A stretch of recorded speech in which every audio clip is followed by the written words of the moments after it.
I guess that was that's good. Hello, welcome back. So the other day, all right. What is up? Welcome to the podcast again. What is this? This is leather. You're like I'm rolling with leather. Right? Zigzag hemp wraps. Okay, nice. Yeah, they do just kind of look like some leather strips. Yeah, it's weird. Yeah, it looks very Oh yeah, very soft. Yeah. These are like just different blunts. Yeah. Welcome, joining us today. Oh yes, special guest. Special guest. You know what I've realized we've been doing? Not thanking Dave. I haven't thanked Dave. Oh shit! Have you been reading? Dude, you know, yes. You know what? Right after we're done recording, I do feel like this like big pit in my stomach, like deep inside of me in my core. And you hear like I don't know if this happens to you, but I dude, the other day, last time you left, I was like, oh, I'm gonna go into go make some food, you know. So I go into the kitchen and start cooking up some eggs, right? Yeah.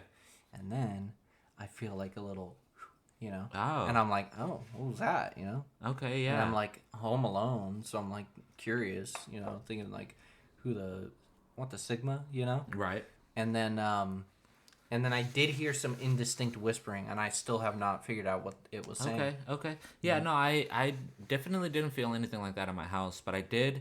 It was like late at night. I was grabbing some water, and like right outside my window, I thought I saw a pair of eyes. Yeah. Could have been connected. Could have been related. Yeah, that's true. Yep. Well, so thank you, Dave, and thank you to all the sponsors. Yes, every single one of you sponsors are responsible for this. And I'm sorry. It's not my fault. My first note on the movie that we're watching today is I only know that I remember thinking this movie didn't look good when I saw the trailers. You know, I remember thinking that it reminds me of Jupiter Ascension? Jupiter Ascending? You didn't Ready watch Player? that? Well, no, I haven't. But didn't Ready Player One come out at the very closely to this movie? Oh, it might have, yeah. And I think that I remember seeing both of them and being like, these both look lame as fuck. And then only hearing that one of them was, and then still thinking the one that was. Which one wasn't lame? I heard that Ready Player One is really, really good, and I still have yet to watch it. Ready Player One, I would say, is better. I think it's dumb. Ready Player One is better. Yeah. I think just as a movie, the CGI in this movie is better though. I would say. Really? Yeah. Wow. Ready Player One had solid CGI. I think I have a note in here that says something like, "Why did they did they spend all the budget on the CGI and not the writing?" Yes. Because the writing in this is what I think does it for me. As for making this movie so bad, is the dialogue. Not for me. Well, yeah, the dialogue, but it's also the delivery of the dialogue. The two main characters have zero chemistry. Thank you. They have I wrote that exact thing down. They owe chemistry at least 4 times. Dude, I put in there. These two have no chemistry at least 4 times. I do have a few notes. Dude, repeating. The entire time that they would do little fucking irritating fucking flirting bullshit. Yeah. I wanted to rip my own tongue out. Okay, so what we're talking about 3 minutes into this fucking podcast, we're building anticipation. We watched Valerian and the City of a Thousand Planets. Oh, okay. The City of a Thousand Planets. I'm an idiot. I almost said a city of 1,000 cities. Nah, dude, what's funny is it was like 35 minutes into the movie, I stopped and I left. I took a nice long walk. I smoked a joint. Now, was this like I'm not high enough for this, I should go smoke? Or was this like I need to get some air. I need to go. I gotta go. You know, it was just not necessarily gotta go do something else. It was just part of my daily routine. At that time, I get up and I go take a walk. Right. Smoke a joint. Okay. So it did kind of coincide, and I think it added to my enjoyment. I did that twice. Okay. I paused the movie. I left. Well, see, I was sitting in this exact spot with my keyboard was like up over here, you know, and I just had this right there, and I was just literally watching it from back here. Yeah. And then I would see something, and I'd grab my pen, and I would fucking write it down, and then I would put the notepad back down, and I would just fucking sit here, and I literally felt like I was just like... I feel like I do have to... Yeah, I mean, it's a slog. It's a lot to get through. It's a whole fucking lot. I feel like I do have to preface this with on Max as of yesterday when I watched it. It is number 6 on the top 10, right in front of The Dark Knight. So it's number 6 and Dark Knight is 7. Dark Knight is 7. That's crazy. Okay. Okay. Wow. I mean, I have my whole own gripes about I did do some like Nolan not a trilogy. Whole lot of I do too. I didn't do a whole lot, but I think that's crazy. It is, yeah. I didn't do a whole lot of research or anything, but I did look it up, and this is based off of some other source material. It's a French comic book. Yeah, it's a French comic book by the name of Valerian and Laureline. Yeah, the girl's name. Yeah. And here's why I think that's number 1. This is why I think this movie didn't work for me. The movie is called Valerian and the City of 1,000 Planets. That's such a shitty name. That like, is you suck at number naming. 1, a mouthful. Mm-hmm. And number 2, you don't get to have a title like that without when you so clearly want to be like Indiana Jones. That's the other thing. Okay. Yeah. This music was like Star Wars and Indiana Jones together, and that's because it's the same composer. You know. Oh yeah, that makes sense. So speaking of the score, I definitely something that I have trouble with when watching movies or even listening to music is like picking up on subtle musical things. Yeah. So if the music is so distracting enough for me to be like, oh, okay, I recognize this, or this is so similar to this. The music was just straight Star Wars, bro. Like I felt like the soundtrack was straight Star Wars, and then like a couple random fucking real songs. Yeah, for no reason. Yeah, so it's so weird. I was like, okay, that's odd. This movie was written and directed by Luc Besson, who did his wife. And his wife. Yeah. Who did The Fifth Element. Oh. Okay. Interesting. I didn't know that. I have here. He did Fifth Element, Leon, The Professional, and Lucy. Oh, Leon, like with a young Natalie Portman. Really early day. Okay. Yep. I've never seen that, but I heard it's really good. Yeah, I did like it. It was when I first watched it. It was really good. Now watching it after I've learned what this man is into, the movie's weird. Well, I have also heard that. Yeah. Leon, I've heard that it's I want to say that I've heard that it's based off of a fucking weird manga. Interesting. But I'm not sure about that. Yeah. Either a weird manga or novel. Or like a French comic or something. Yeah, something like that. And I do remember just hearing about it and hearing that it's kind of like weird. Yeah. I mean, just off of the fucking synopsis and what I know about Leon alone, it's weird. Yeah. What do you mean, though, when you say what the guy's in, like, this guy?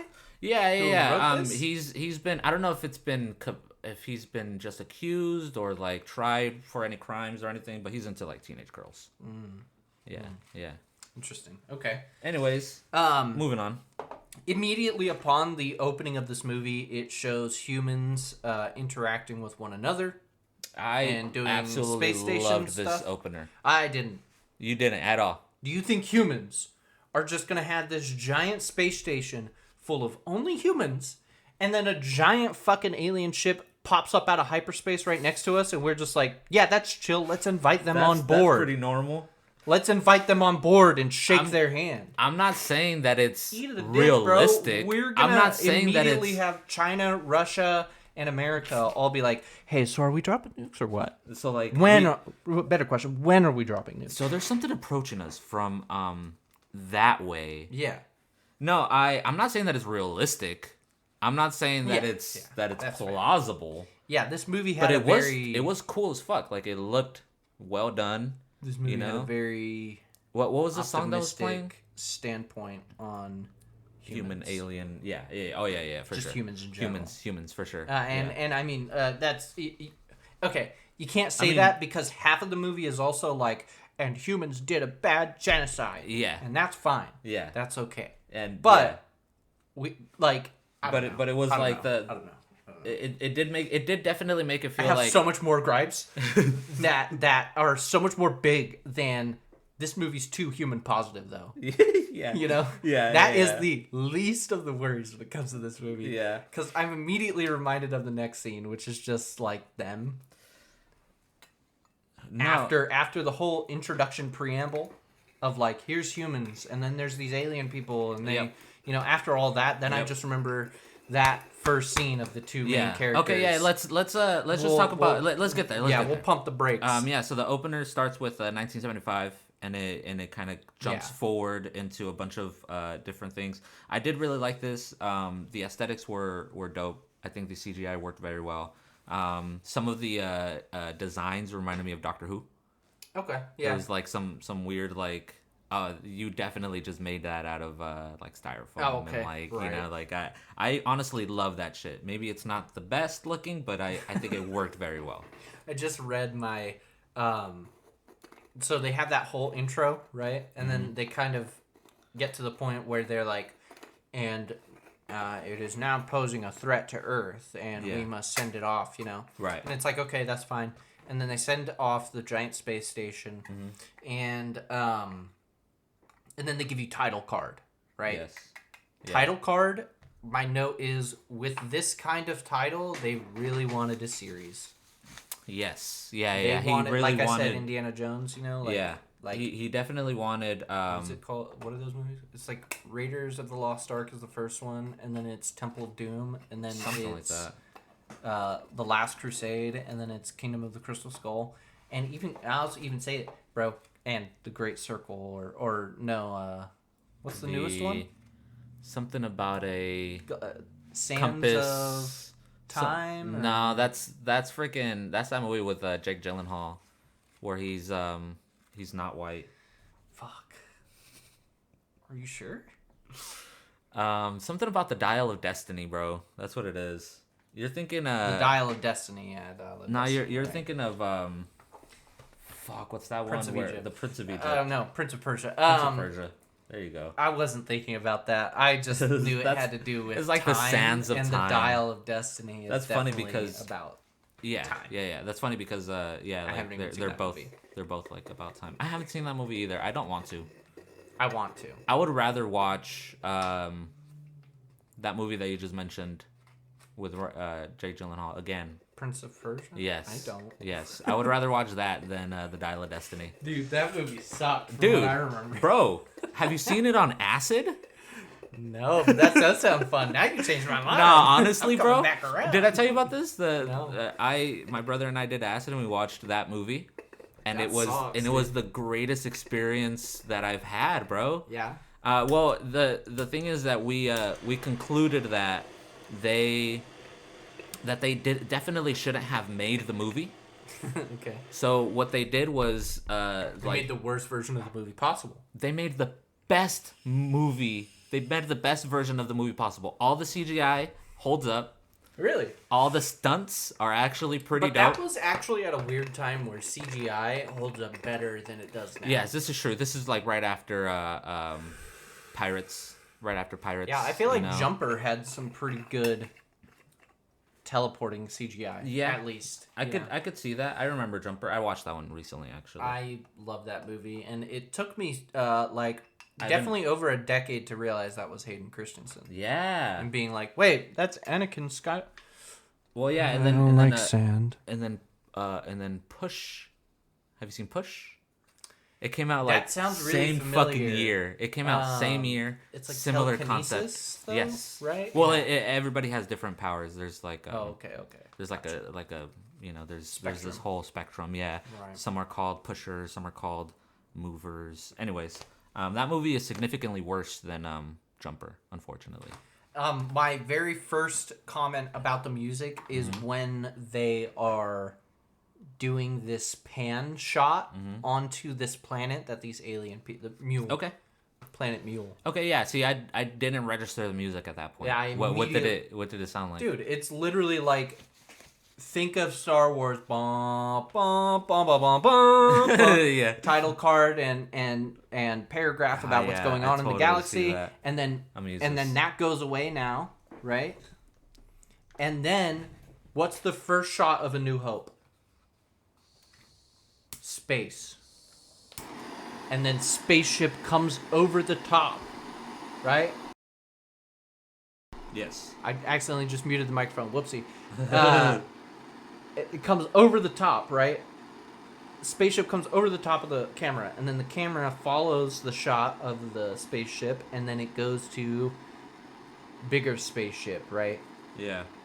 So I did hear that that Star Wars originally did get a lot of inspiration from Valerian comic books. Really? Mm-hmm. I've always heard Dune. Yeah. I've always heard that George. Well, yeah, there was George was like Dune. We love love Dune, and that basically he just took the concept of spice and the Force and all that kind of. I think it might have been like specifically for just like maybe aesthetics. Like this is what I'm talking about. Oh, okay, yeah, I see that. Right, I get what you mean. Yeah. You know, there's like some things that you can align. Yeah. But this movie definitely. And before anyone gets angry, I did put in the notes. I did put in here that this movie is probably butchering the source material. Yeah. Source material comics are probably solid as fuck. Right. You know? I'd be down to read like some foreign comics. Yeah, some foreign sci-fi comic. That sounds fun. That'd be dope. I'd be down. That'd be dope, actually. Yeah, so I do appreciate. I was like, what? Like, what is hat? They like wash their face with like beads. They just throw you into this shit. They're just like, here you I are do now, and appreciate here's that. how these aliens live. And I understand that it's just. First of all, let's just get this out of the way. Knock off Avatar. Right. Immediately, yes. I was like, okay, so they somehow knew about Way of Water. They were going to do the Way of Water. Yeah. Yeah, I mean, it was probably like, what's his name? Benson or whatever is good friends with fucking... James Cameron, yeah. I was thinking like they saw Avatar and they were like, okay, let's do that, but not that exactly. Obvious next choice. Make them coastal creatures. I appreciate that they do just throw you in there. I'm standing there like... I put glowy space orb face wash made with real fish alien cum. Yep. And then what do you know? 5 seconds later, they have this thing eat the orb and they start coming orbs. They come more orbs. Pearls. It definitely... And then like, right after... What the fuck is happening? Why am I here? Yeah. So I appreciate it that they go so hard. It's not a good decision, but I do appreciate that they just throw you in there. Here's my problem, though. Okay. Here we are. On a planet. People are washing their face with fucking with glowing pearls. Mm-hmm. Okay. Their face glows when they apply the pearls. Okay. Right. And then later on in the movie, as this girl is about to get fucking nuked. I thought it looked pretty good. The spaceship falling out of the sky. Totally fine. That looked good. I think it totally looked fine. I wasn't paying too much attention to the CGI. And it was mostly, I think, just because I was like, well, I heard this movie sucks. So I could totally see a reason why it sucks being bad CGI. And then I think that it was so not like good, but just like there was nothing that I saw and was passable. Like, man, that shit looked weird. Yeah. You know, there wasn't many of those. It was very passable for sure. So I was just like, okay, whatever. Yeah, for me, as I think, like going into it, we also had different like things that we're looking for, basically. Right. And I'm always looking for something that I would like in a movie. Yeah. All the time. And I'll be honest, a big thing for me is like soundtrack. That's why it's one of the first things that I noticed was just like, yeah, see, what the fuck, you know? We were just listening to the song you were talking about in the beginning was Ground Control to Major Tom. Isn't that Bowie? Bowie? Yes. That song worked very well. Or something like that. Yeah. I've never I mean, that would Bowie. make sense. Yeah. I mean, like, I've heard it before. It also reminds me of, maybe they had a different Bowie song. It reminds me of, Watchmen. Zack Snyder's Watchmen. Okay. You know? I think that... I could see a Bowie song being in that. Yeah. I think for me, it's like the moments that make the movie better than what it really is, and like the spaceship falling out of the sky, that looked dope. I think that these people were again, they are supposed to look like Avatar, in my opinion. They're just supposed weirdly to look like Slender and whatnot, and they're scantily clad like they're fucking tribal people. Yeah, and I'm like, so why do we always have to have, fucking tribal aliens? You know, yeah. Do you think that we were, bro? We were piled up in clothes all the time. Not clothes, but fur. And layers. There's definitely layers. Have you ever gone outside at like even 9 like in the morning on a summer day? Your nipples are still gonna get hard, buddy. Come on, buddy. You know what I'm saying? I do have here bald aliens? Question mark. Smash. I put that they definitely wanted weird fan art of these folks. Yes, yeah, for sure. And then inexplicably they have a sagittal crest too for some reason. A sagittal crest is when you have that like. Okay. It's like a little pointy divot on the top of your head. Right. Humans used to have a sagittal crest when they were more ape-like, you know?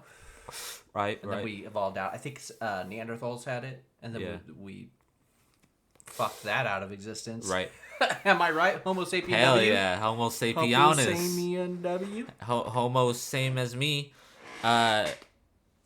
She like explodes, and then it wakes up Green Goblin. Yeah. What's his name? Dahan? Oh, he was. He's Green Goblin in Spider-Man 2. The Amazing Spider-Man 2. I was wondering where I was recognizing this guy from. Yeah, and then the other girl, Kara... And let me be honest. Oh, when I brought up the giant explosion thing, I was going to say, do they require the pearls to survive, these people? Right. Do they require the pearls to survive because they're glowy faces, and then she does the thing that you just mentioned that wakes up like Green Goblin? Yep. What is that? Their life force that they just decide, I don't need it anymore, I'm about to die. So they just like... Nobody else did it. I mean, they kind of... Someone else did do it, though. Yeah. Someone else did do it. The person who was getting tortured. Yeah. But I was saying, like, in the planet... okay, so where does he go? Right. Who did he send his life force? Maybe that was part of the sequel. Let's try to sequel this bitch up.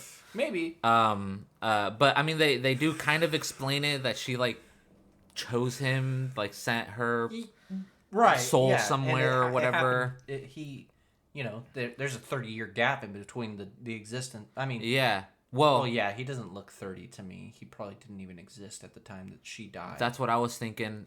So I put here somewhere. They said that this ability of theirs transcends time. They've already said that.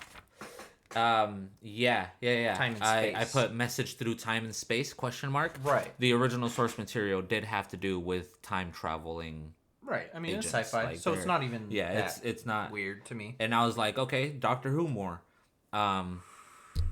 Okay, so I came back from my walk, right? Oh. I'm sorry to interrupt. When this thing that falls onto the planet and explodes initially happens, it's so weird to me that thing flies over them. It's number one, it's fucking massive. Okay. Number two, it was so low. Yeah. Then there is no sound. Right. And it is a light that was another thing. It's a light breeze.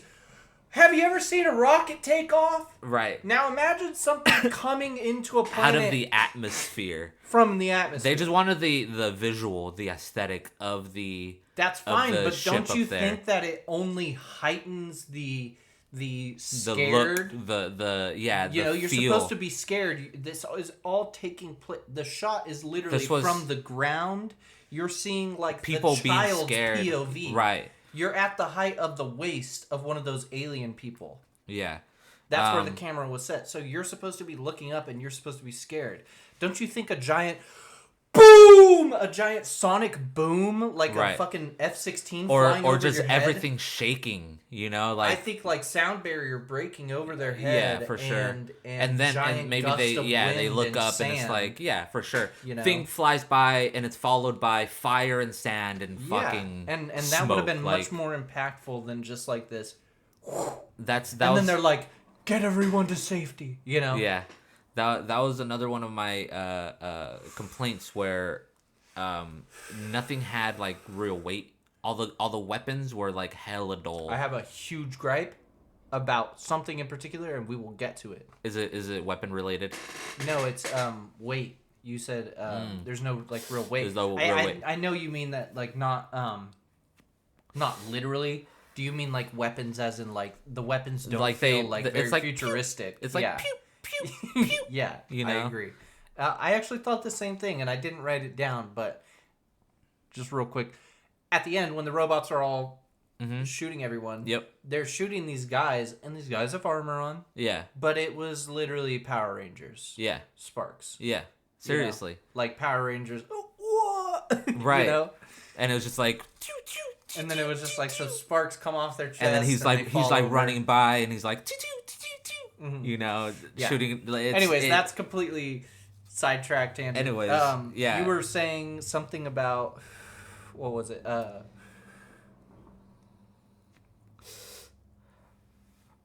interrupted you for the fucking robots. Oh, there's no way like that spaceship. It was like okay, that looks cool. That. But then there's nothing more to it. Nothing else is getting affected by it. Yeah. Same thing with the guns. I'm so fucking confused why I care about the Avatar knockoffs. LOL. That's what I put. As well. I don't remember when that was written. Yeah. Well, it was probably when they locked the door on accident. Right. They broke the door and she's outside. Or some good acting, good CGI. Yeah. Good CGI. I think the thing is like I kind of felt like came around to it. They made all of that CGI scene right in the beginning, and that was like the scene that the team brought to sell the exactly. I feel that. And they were like, this could be the new Avatar. It is a quote unquote independent movie. Like it's like smaller studios. It's not no big names. But they definitely wanted it to be that after this movie. They wanted it to take off. Definitely. I also wanted to know why these motherfuckers caressing each other so much. They're very touchy. Yeah. They were constantly rubbing their hands on people's chests and like. Yeah, I mean at the end too. Like I think it's just part of their culture. Maybe that's what I chalked it up to. Maybe. It's like. Or maybe they just some horny ass motherfuckers. Hella fucking horny. I mean, hella horned up all the time. What else are you gonna do? Because later on, when you see them again. They're still doing that. I'm telling you, yeah. That's why they're still caressing each other. It's part of their culture. Okay, so now we officially get into the next scene where girl Green dies. Goblin. She does the pulse thing. Yep, Green Goblin wakes up. I wrote when he does the whole thing with I wrote I'm cringed now. Disappointed is gonna follow these two for the rest of the movie. Yeah, so girl starts walking up. Kara, do you know the first thing that I thought? She went to full crackhead mode right after this movie. Oh, did she? Yeah, then she went to rehab. I looked it up. I was like, is she still cracked out? And back in like 2022, she went to rehab. Oh, shit. Yep. No, that's crazy. I didn't even know about that. Yep. And she looked bad. She looked like someone you would see in this town. They both looked... I feel like they both weren't the people that they wanted them to be. I like think they were looking had a for very weird demeanor. They were both like uninterested. Yeah, she was just rude, but not even just to him. Just throughout the movie, she's rude. Yeah. We'll get into that later. I have some examples. Yeah. So they have no chemistry to begin with. No chemistry. I also wrote that down, and I already said that. And to me, my initial thought upon seeing Green Goblin was immediately that this is my protagonist. Yeah. I know that like it's totally fine. Hold on. Let me hit this real quick. The thing is, like, he is handsome. He is. He is like ruggedly handsome. Like you can write a character for him. His voice at least matched the character, and like he's supposed to kind of be like a Han Solo, like cool pilot, you know, like you know what I'm saying. So like hot shot. Exactly. Right. So certain lines, his voice matched the lines so well. And if this were like an animated version of these comics, the voice would go hard. Yeah, definitely. The voice would go hard. But he doesn't. I am a big boy, and I can take this motherfucker. I don't care how good of a fucking fighter he is. Yeah. If I grab him and I get my hands on him, I will suplex him. Yeah. He will die. I'm like 200 pounds, or like 240 pounds probably. That dude looked like 130. Yeah. He was small and scrawny.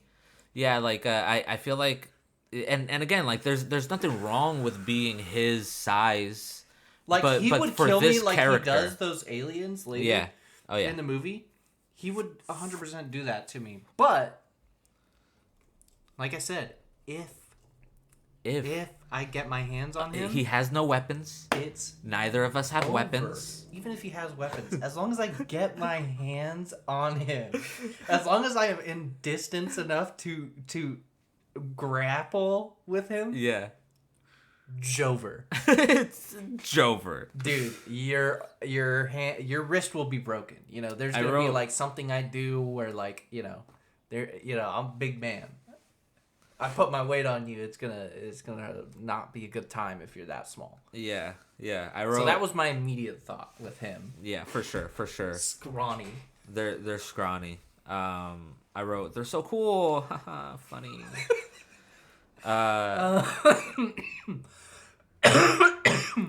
And one of my things about their immediate interaction was that they felt like they were delivering their lines like a high school theater production. Yes. Like they are just trying to get their lines out as quickly and as accurately as possible. Yep. I feel like and they just like try and say everything as quickly as they can, get it correct, and then just like and now we can move on. Now that I've said it, now we can move on. I'm so nervous. I'm so scared of being here. Let's just keep on going. I do think he was trying a little bit more, Mr. Goblin. I agree. But they both kind of just weren't really fully invested in it. And they go into this silent rave type situation. Silent rave. What do you mean? Well, they leave. They go into their mission. They're like, oh yeah, we have a mission to do or whatever. Okay, before they get there. My first thing that I wrote upon seeing the two characters was she went into like a crackhead arc. Okay. And then this movie does a great job with like context, introductions, explanation of the story. Yes. And where we are. Okay. And why we're here and what we're doing and who these people are. You know, like yeah. And that's all sarcasm. Yeah. I don't know what's happening. I don't know what the fuck is happening. Yeah, I do have here like, okay. Did you see the voiceover too? Before they get to the mission, they walk over to the console ADR. And they like, yes, there's ADR. That's what it's called. Yeah. They like grab a console. I did notice a few spots with and ADR. they like It was only like 2 times, but this one was really bad. And I was like, so what was the line before? Because the line is just like something about like your last rotation, like his last time on the job or whatever. Yeah. And that was the part that was that was the part that was ADR'd, was just the last It's like, oh, half but of your a last sentence. rotation, yeah. That was the part that was 80-yard. Oh, is that what happened on your last rotation? Yeah, it's like your last, or they said something about like your last rotation wasn't so long ago. Yeah, your last rotation wasn't so long ago. So then the line was your blank. Right. That was the, and then it was like it was just so weird, and it put me off. And it was like I was like that's a foreboding omen. For sure. That is a foreboding. I think that's what it is, man. Like I don't know if I wrote it down, but I told myself this movie was too big for its own bridges. Yeah. It really tried to do so much. I didn't know that. You said you were going to do the research, so I just let you do it, and you mentioned that this was apparently like a more independent. Indie, yep. And that makes so much more sense. Like this is like they didn't have the money to reshoot that scene, so they just 80-yard over it. The reason they couldn't just reshoot the scene is because that scene was also a part of some reel. They were like, okay, so now we've got the funding for the movie, and we've decided on actors now that we're done writing. Mm-hmm. We showed them that one thing with all the aliens. They liked it. They liked it. That's great. Okay, so I think that we've got our actors now, and they want to see a scene between the two of them. And they're like, okay. So they kind of just threw that together. And it's like maybe a set that was built and then taken down. Right, or they just had it, and they were like, yeah, this kind of looks like sci-fi stuff. Like, it works. Yeah. We'll just use that. Right. And then they like, yeah. Bro, that's just what it felt like. You know, and that's why they sound like high school level theater production. Trying to get their lines out as quickly as possible because they didn't even know each other before this. These guys are paying us for 2 hours for a fucking project we don't even know if we're going to continue doing. I can definitely see that, man. I don't give a fuck. And I also feel like I'm gonna do like bare minimum, and let's hope that it's good enough. Yeah. I do think it's. Are we being too harsh? I don't know, man. Like it's hard. First off, listeners, have you seen this movie? You can let us know if we're being too harsh. The little gesture, that's a visual bit. Oh yeah, visual sorry. Viewers, visual bit. That little gesture you did on the pause. You're like, I mean, come on. So this movie is like the most expensive indie movie ever. Okay. Ever. I was gonna say, I personally need to preface this. Richie already knows this about me. I've told him very, very many times, but listeners may not know. I am a self-proclaimed hater.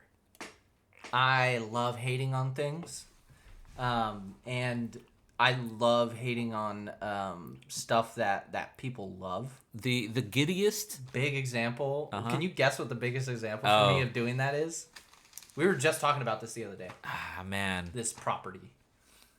Yeah, I want to say like Harry Potter. Yep. Yeah. Harry Potter's my favorite. For sure. Just be like, I was just gonna say like Dumbledore is fucking. I can't say that. Canon now. It's canon. I think.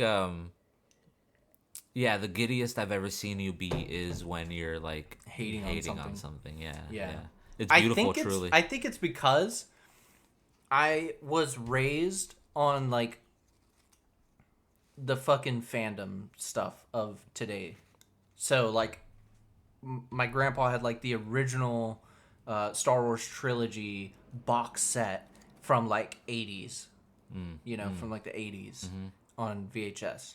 And so he gave me those and I watched those a lot. Yeah, that's great. And then like when you're an OG nerd. When like DVDs came out, that's when like Lord of the Rings was like one of the first big fucking movie like Star Wars to be put on DVD. Okay. Yeah. Other than Star Wars, which came out like right before that. Right. In like 99 or something.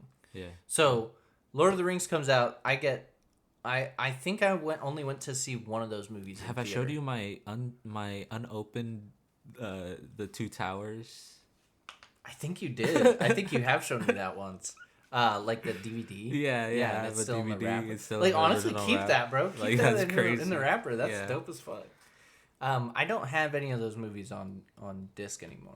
I had an extended version of 2 of them, I think, on disc, and I don't know where they went. Hell yeah.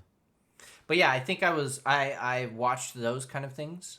Like, I watched a little bit of Star Trek, but I wasn't really into it. Yeah, I never got into Star Trek. Except for the J.J. Abrams movies. One of the reasons I watched that, I was like, didn't get into Harry Potter as a kid. I probably would have been a giant fan of Harry Potter. You would have been a fucking Potterhead. Yeah, I would have been a Hufflepuff. I would have been a Hufflepuff. So I feel like I totally would have, but my parents were like, and this doesn't make any sense because, like, you think about it, Star Wars is just space wizards. Yeah. Lord of the Rings has literal wizards. Real wizards. And my parents were like, you can't watch Harry Potter because it's got black magic, dark, evil witchcraft, and wizardry, and we don't like that. Yeah, yeah. But, like, you think about it, and you're like, okay, so what is Darth Vader doing when he's force choking that guy? You know? Yeah, that's space magic. That's basically space magic. Which could be even freaking darker, bro, to be honest. Yeah, it may not be as expansive as being like magic missile, you know? Right. But you know, you're doing telekinesis, and then another guy can do lightning, and then in like fucking Star Wars Legends and shit, they like go crazy with it. They go like, crazy shit. Sith alchemy. You know. Yeah. Anyways, so I feel like I just need to explain. Crazy. I am a big hater. This is not me hating on the comics, or any of the creators. Like I said, like both of these people. Speak for yourself. Yeah. No, I meant like for this movie in particular. You know, like the VFX artists, the actors. You know, like. Dane DeHaan is a good actor. I'm saying, like, oh, the fucking soundtrack sounds just like Star Wars. That's not a bad thing. That's not a bad thing. It sounds good. It sounded fine. My gripe with that in particular was that I felt like they should have tried to make their own identity. You don't want to copy something. Even if you're doing an homage, that's fine. But you don't really want to come off as if like you're copying something. You do want to have your own identity. Exactly. You know. And like the music. And I feel really like took with me some out of the because I was like, that wow, they had with like all the hologram shit and like neon. I also neon. I was like, you guys should have capitalized on that and had like some very like futuristic cyberpunky kind of fucking music. Maybe it would have worked better. I don't know. I think that might have worked better for me. But there's also some things that are like once you it's fuck up, samurai. I'm actually just about to finish Cyberpunk. Yeah, I fucking love that game. How did you end it? I chose to go with Pan Am. My very first ending,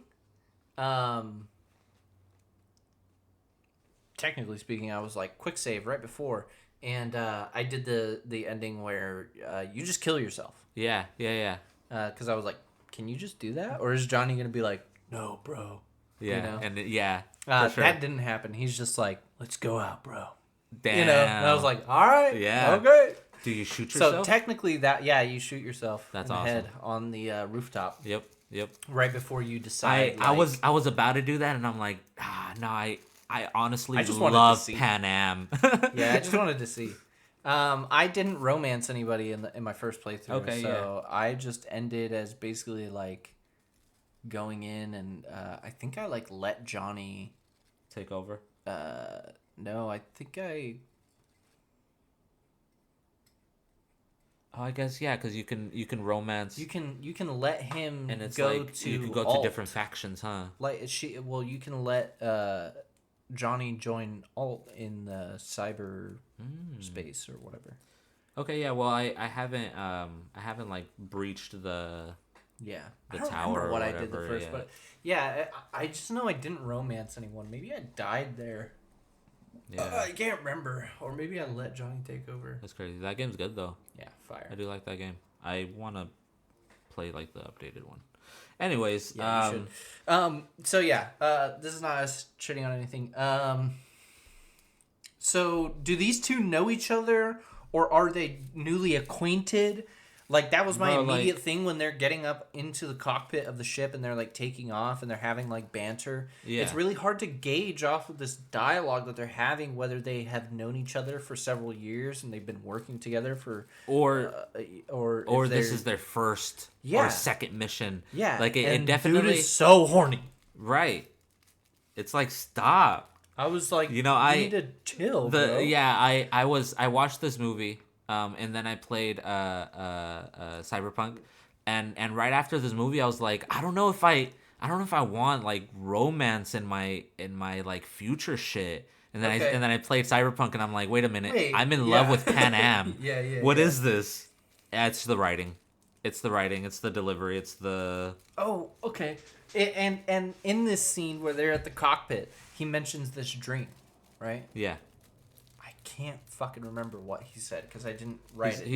He's like what he's like analyze this dream or whatever and right and the computer Alex is like, oh, you got this dream, but it wasn't from your brain, it was from a different brain outside of your own brain. Yeah, okay, so that explains why I wrote very epic dream logic. Yeah, that's what it was. That's sarcasm. I remember listening to this and being like, "What?" I just said, "All right, whatever." Move on. That's basically how that's it. Basically how I ended up being too. I was just like, I don't care enough to like write down. That's why I just wrote very epic dream logic and continued on to. I already hate these two. Jesus fucking Christ. Yeah. Holy. And then after that, holy fucking shit, this sucks. I think at that moment is when I put, they're so cool. Haha. Okay. Funny. Okay. I also put, who the fuck are these fucking people? And I think that's just more incredulity from me, like not understanding what these people are talking about. Yeah. And just being like, who the fuck are these? No one talks like this, you know? Yeah, like, no one talks like this to each other. Yeah, because it wasn't until they got onto the planet that I'm like, okay, they're like cops that are looking for robbers. Yeah. You know? Okay, and then we have this briefing, right? And I think I didn't take any more notes until okay, now I understand who the fuck are these fucking people. Okay, so then they land on the planet and everything, right? They land on the planet. I say, who the fuck are these fucking people? LMAO. Why is he asking to marry her? Because I called that. I was like, he's like, hey, and she turns around, and I was like, in my head, I'm thinking, don't do what I think you're gonna fucking do. And then he's like, I mean to ask you something. And I'm like, now I'm like the Punisher meme. No, wait, no. You know? And so why is he asking to marry her? She just denied his advances on the fucking ship. Bro, and like hard, what the like, fuck? Yeah, hard too. It wasn't like a playful like push him away. I don't know. No. This was like, you need to stop because I'm about to report you to the commander. But I mean, for also sexual fucking harassment. You goddamn fuck. You know. You horny bitch. Worst fucking guard ever. Slut. They drive up in the bus. Yep. And they all get off. And he's in the watchtower and he has a giant gun there. And he's just like, hey, I chuta. In Huttese or whatever. You know? Yeah, I got Jabba the Hutt right here. And, and he just yells at them. And she's like, Billy. Or whatever. Yeah. Could you hand me my toy? Or whatever. And then he hands her a fucking gun, and she shoots him with it. And the entire time that she's, like, aiming the gun at him, he's not like, oh, fuck. Grabs the giant gun he has on the watchtower and shoots them. No, he's just like, he's just standing there. You know, he's just saying Huttese still. Letting her aim a fucking gun at him.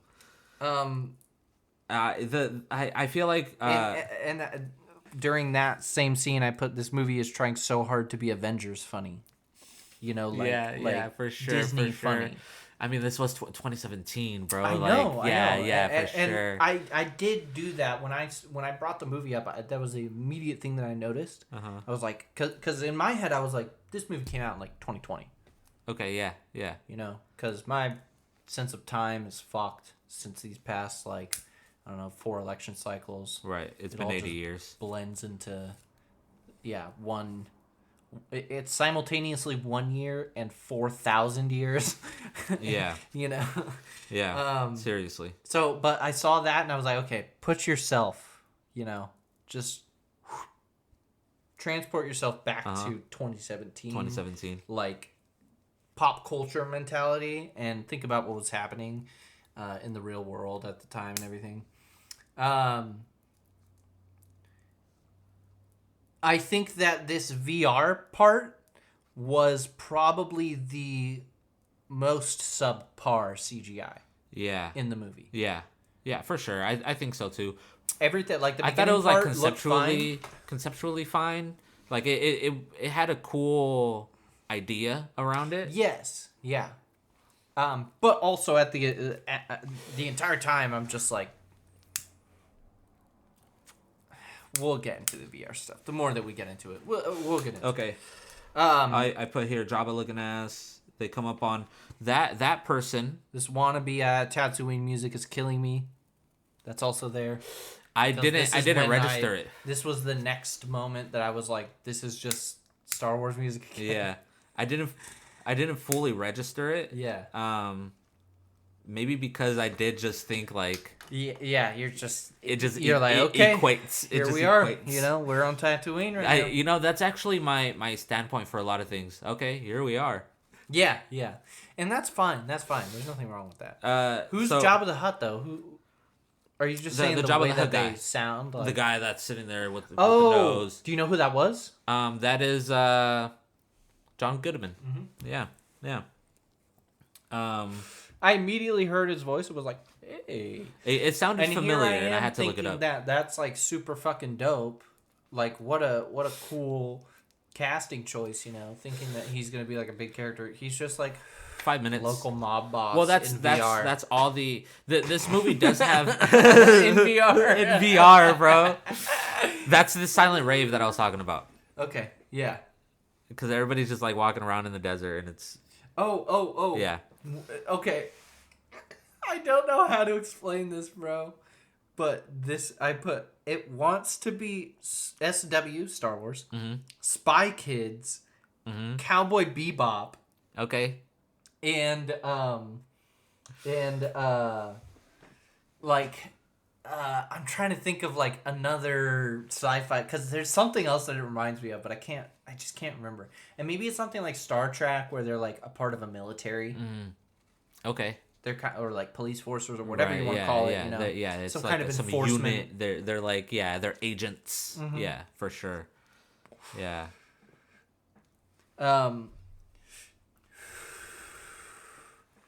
At this moment is when I look at it's 2 hours long, and then I take a moment to draw an extremely sad, exhausted face. Yeah, very done with this shit. Yeah. Yeah, so this is when I took my break. Okay. I went on a nice long walk. I focused on other things other than this movie. Yeah. I had a really nice time, and I came back, and I'm sitting there hella lit, and I'm like, this is kind of cool, right? And he started, they were doing like this whole like show of what this place is, and I was like, dude, it's called the Planet of 1,000 Cities or something. I wrote that down here. Yeah. And then I realized later, like, wait, no, that's actually not. No, that's not the place. This isn't the place yet. Okay, so Okay, so now we're at the part with John Goodman, and he's got his stuff, and the heist is now happening successfully. It's and in progress. She's in one place, but not there, but still there. You get what I'm saying? Right. She walks up. She does like the whole suitcase thing. Yep. One thing that I missed is that during this chase scene that subsequently happens next, during this chase scene, he damages the little device on his arm. Yeah. It's the dog. The dog comes up and bites him. I missed that. You missed it. Okay, yeah. So here I am. And that's like the crux of this whole chase. That's the whole reason this chase is happening, drama. And that's why it's so intense. So the entire time he's having this fucking VR chase, and he's doing all this goofy ass stuff. And I'm like, so his digital self is whipping around canyons, and it's dimensional, and I understand. It's dimensional. I understand. Just so he's like, there's like a canyon, right, and he like grabs onto the thing, and he like, yeah, he's like swinging around, swings across to the other side or whatever, and I'm like, so. But he's just out in the desert, really, just running around like a goofball. Yeah. It's just so stupid. It's really dumb. I really think about it. Yeah, once you stop to think about it. When I fucking realize, okay, so this is when I still haven't realized. This is when I still haven't realized that his hand his device is busted. Yeah. I'm so fucking confused. Fucking in caps. Just take the headset off. Isn't this just VR? And then they for real thought they were cooking. Yeah. And then finally the device gets fixed and everything. They make their grand escape. They get to the vehicle. Bro is on the VR device, controlling the other person in the guard tower, the worst guard in the universe. Yeah. Why is Bro moving his arms like he feels the recoil? He's shooting the gun. He's shooting the gun like if he's and he's like shaking his arms. Yeah. And I'm like, wouldn't you just like right with your fingers? Because now you get to focus and aim correctly while the dude's hands are going crazy. Right. Like, it's not like you're fucking tethered to his consciousness, literally. And he did that with a big gun, too. Controlling his... On the... Yeah. Yeah. You know, I think that's also just like... it's just poor direction. Moments where they think they are cooking, and it's just like it kind of like snaps you out of the you see the process. You're starting to burn it. What you need to do is turn the heat down. Okay. You ever try and make eggs? You turn your fucking your thing on, right? And you put your skillet down. You put a little butter in there. You crack an egg. You put it in, right? But you let that butter sit too long. The butter starts to burn. You leave the heat too high, and now the skillet is way too hot. And now, as soon as that egg touches the skillet, bro, it's going to stick to the pan. Yep. And now you fucked your whole egg. And your pan. And it's going to be hard to make... You have fucked it. To rectify it. Because once that pan gets that hot, it takes a minute to cool down. Okay? And what they should have done is just took the heat down a little and been like, hey, maybe when you're doing the VR part, just stand still, you know? Because he was like also like doing like a whole like face thing too. Like he was... The face I think is fine. You could be like grimacing because you're like, oh shit, like I'm shooting at other, you know, maybe he doesn't like what he's doing. Fair. That's fine. He did seem like a sweet guy. Yeah. Oh! When she first gets off the fucking bus and they do this whole thing with the guard. Yep. I didn't even write it down because I thought I would remember in the moment of us right now talking about it, and then I just now remembered. Hey, you remembered. You were right. So Past you were right. When she shoots him with the thing, and then they get the connection in the VR headset, and the dude is now like, "All right, I'm in." You know. What does he start doing? He starts dancing, right? He starts singing and like dancing. Yeah. And she just like... Yeah. I'm like, so what are we trying to establish here? Like, what does this mean for the character? Are they like, look at her, this slut, 2 seconds away from the captain, and all of a sudden she's giggling at other guys' jokes. You know, like, what do you want us to feel here in this moment with that? It was just so weird. It felt so out of place. It just felt odd. I definitely was like, like why I was thinking like why is she doing this? And then the movie moved on, so I moved on. Yes. I stopped caring. It's not even it's not even like her. Kind of like the it's not even her that I'm blaming for the awkwardness. It's just like, why are we including this? Oh, maybe that's why I put the note, this movie is trying so hard to be Avengers funny. I think that's what it was. That's probably what it was. Maybe it was like they had this scene where it's like they do the thing, she shoots the guy, and then they move on. Like that's some shit. And then it's like but it needs to be like let's make it bubbly and quirky, you know. So they wrote this scene, or just establish the character as what you're also trying to establish her as, right? A badass military girl who is out here trying to fucking do a mission. Right. That's who she is, right? I guess so. She's not. She does say it. She does say it. What? She says those words. I'm a badass military girl, and I'm here to do my mission. So I, maybe she is. Dude, I totally forgot about this. Yeah, and but yeah, like, and he responds with, I don't know. "Well, I'm a bad boy, but I also do things for my government." No, he that's just another example of a really cringe dialogue that we just completely breezed over.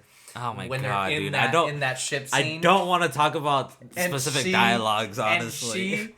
And he's like, what does he say? He's like, I know I'm a bad boy, and you're an Ivy League educated fucking. Yeah. I'm a bad boy pilot, and you're like this smart girl that's like a goody two shoes. Yeah, and she says, it's like fucking my Ivy League education taught me to stay away from bad boys like you. Are we shooting a porno, bro? Are we shooting a porno? Where's this going? Like what? Brazzers? It's so like. I mean, I don't know, man. I don't know what. Yeah. Moving on.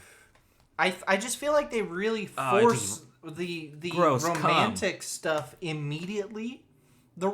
Okay, let's not even say romantic. They're in fucking bathing suits when they first fucking show these characters. Right. So I think it's probably more accurate to say they like front load so much sexual energy with these two characters, and these two characters have. And that's probably why it's probably why the actors are fucking doing so bad, is because they're like, they too are in the same boat as you and I, the viewers, right? Who are like, wait, so who are these people? Do they like know each other? Do they actually like each other? Is she playing hard to get? What's or written on the like, page doesn't sound like she likes him. Yeah, so does she actually like him? And they're like, we just want you to feel.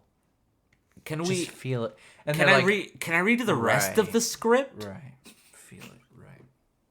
And they just check out, they mentally check out. So if that's the case for the actors, no shame on them. No shame on them. Okay, so they escape. I felt bad for the big dog. He was kind of cute. Yeah, me too. Yeah, they drop the big dog, and it's like, yeah, oh, shit, and it was meant to be like a funny thing. Someone's gonna have a long fall, or something. No, and I was like, that's kind of sad though. This fucking animal is already abused by John Goodman, right? Alien John Goodman. Alien John Goodman. And yeah, obviously, like fucking. Because it's not like that guy's doing nice things to get the I almost said dog, the big creature, dog. The alien dog. It's not like he's doing nice things to it to make it that aggressive and angry. Are we saying that John Goodman abuses dogs to make them attack people? Yeah, Alien John Goodman. Alien John Goodman abuses alien dog. I think it had 6 legs, right? Something like that. Yeah. He abuses 6-legged dogs and alien dogs, and he probably trains them to cage fight. It's probably dog fighting. That's probably what it is. And then he was just like, good thing I've trained a dog this whole time. Now I can have them go hunt down these bastards who took my. You think there's Gizmo? You think there's an alien Mike Vick? 100%. Yeah. 100%. Yeah. Did they show any sports during this movie? No, I feel like they might have. Yeah, I feel like they might have. They encompass so much dude. fucking okay bullshit. I wonder if it's on the page here. Oh my god, it's so funny. It's all so stupid. I don't even know what that's about. But then, do you think the actors know as they film? Yeah, this will be a stinker. Also, by the way, stinky? Question mark at the top. Stinky? Yeah. Because that was just what I wrote on here as like, is it going to be a stinker? You know, is it going to be bad? And then at the end of writing this page, I put PU. At the end of every page, I put a descriptor, an encompassing idea of what has happened on this page. In one word. I have four pages. I also have I have 5. A little notebook. Oh my god. Yeah, I have 5. I was gonna say, I wonder if it's on here, but you were like, they just do so much. They like, you know what I mean? Like they just do so much during the movie. And I think it's later on because in my head I was like taking a mental note. Okay, how many times do they do these very like big full like yeah, fill in as much shit as possible. Yeah, at least 4 or 5 times. Here's why I don't like these kind of scenes where it's like, good example right now for the most recent one is when he first puts on the VR glasses, right? And they first reveal to you what's going on in the random fucking middle of the desert. You know? Yeah. Then they do this very like whoosh, you know, big and it's sweeping, like and it's like building, a camera flying through the environment, but this is all CGI. So in my mind, when I'm watching a movie and I see stuff like that, I'm like, 1 time it's okay, 2 times, all right. Yeah, you know. Yeah. Now I'm smirking at the screen, going, all right. And then 3 times I'm like, you know. Now I'm out of breath. It does get tiring. Now I'm out of breath. It does get tiring. There are certain things that can heighten this. You know, if it's in like a very specific animation style or some shit, like that's awesome. That's cool. I like that. But if it's not, and it's just like the same old sci-fi kind of, you know, you can't say the same for. These are completely incomparable movies, but you can't say the same for something like Star Wars or Lord of the Rings, where they are just using actual places, actual real places in the world, right? And they're just using somehow it to interpret a planet or something, and it's just actual beautiful scenery, right? It's just actual real beautiful scenery. Yeah. It's not fake fucking. Let's go in a computer and put as much bullshit on a screen as we can. Yeah. Definitely. I definitely see where you're coming from. I think I do appreciate the variety that they have. Once they get onto the planet of 1,000 cities, that whole showcase is like, you know, I think I wrote down like they had a lot of China flag drops, by the way. Oh yeah, for sure. Where they would just be like, boom, China flag. Yeah. And I was like, okay. Yeah. I mean, like, I would hear red sun in the sky suddenly. I forgot what I was saying. We were just talking about like the CGI stuff and like how much they shove. I think it has to. What I, in retrospect, would advise they should have done. Right. Pick one thing, bro. You did like. That's why I wrote different things. They want to be like Spy Kids, because I was like, now we're just like, where is the guy? When is Elijah Wood coming out? You know, that's what I'm thinking in that moment. Is I'm just like, and you're right. They try to be so many things, because that kind of the aesthetic that you first get upon landing on this desert planet is these guys and like these, you know. It's like a school bus type hovercraft weird thing or whatever, and hovering. And school I'm like, bus. okay, so what is this, like this is like kind of like Mad Max, but that's like what future, you know? Yeah, yeah. And then they like get to this VR place, and it's like, okay, now we're in Spy Kids, you know? Yeah. Now we're in the Matrix. It's super weird because it's like they dropped into this new planet. This one's out actually. I gotta replace it. Yeah, I got one. They drop into, like, literally just drop into a new movie. I know, yeah. Right. Every time that they kind of like change scenery. Yeah, and then and like the not writing a bad too. thing. It's not a bad thing, and maybe if they did it twice. Because like you said, that's kind of where the City of 1,000 Planets kind of shines in a way. When it is, like a showcase, but it's also like the writing when they're approaching this place. They do talk about this little pearl thing, and it's 20 megatons of power. Right. So those people rub their face with, like, I don't know, like fucking nuclear, like it's some crazy powerful shit. Oh, okay. Okay, so now they're back on their ship, right? Mm-hmm. Then they reveal what the cargo is, and it's this cute little creature. Right. And immediately I was like, so that's marketing. They want to sell some plushies. That's what their hope was. Right. Hasbro was going to come in and be like, How much? Tell us how much. This movie was so successful. Tell us how much you need. To the people who did it, Yeah. Definitely. Cute little guy. And then with the pearl, and then he comes more pearls. They put on their suits. I thought the suits were pretty cool. All of the suits, all of the wardrobe was pretty well done. Pretty solid.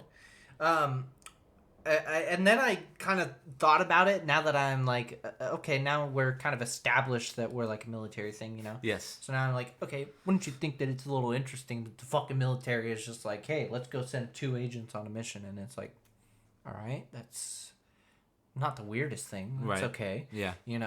And then you're like, but they pull a heist. They pull a heist, yeah, sure. Fair. That's fine as well, I think. And then they get back on the ship, and it's like, now they're in their military fatigues, and they're like going back to their base or whatever, and it's still just 2 of them on a ship. You would think that they would have an entire crew. Wouldn't the movie kind of benefit from having like 2 other crew members who are just like the pilots of the ship or some shit? Or two other crew members that pilot the ship, and then like also, two women backup. Can't drive joke. Oh yeah, that's rough. And it's like, bro, like you're trying to get at this girl, and you're also like insulting clowning her. Like, okay, bro, you're freaking W-Riz, bro. W-Riz. I got the fucking roast Riz, dude. I'll just make fun of you until you wanna love me. Want to marry me? Until you crave my approval. Gross. I do have here though, unfortunately, better than Jupiter Ascending. Okay, I haven't seen it. Dude, we should watch that next. Oh my god. We should just do like 3 2 at a time. 3 really bad sci-fis. Find another bad sci-fi. Maybe we save Jupiter for the third one. We save Jupiter for the third one. Okay. Because it's probably the worst one, maybe? Maybe. Maybe. So let's save it for that. That's on Netflix. See, the thing is, right? Yeah, I think it is. The thing is, when I don't like something, I do kind of just erase it from my mind. So I don't really remember. I know, but that's what the notes are for. Yeah. So that's what I'm saying. Like, I've seen it, like, recently within the past year. Oh, okay. Also, I was like, bro wants to get married, but doesn't know what a fucking honeymoon is. Right. Make it make sense. Oh my god. I put here, thanks for that info.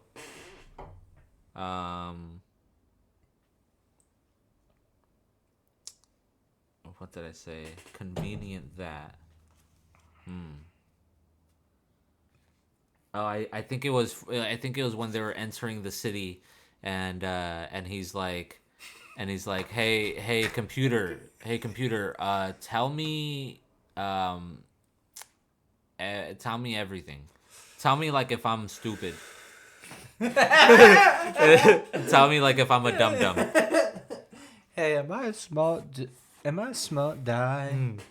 Am I pretty smart or what? No. Let me tell you everything that you should know. I feel like that would be something that they know, right? Like good. And she like that.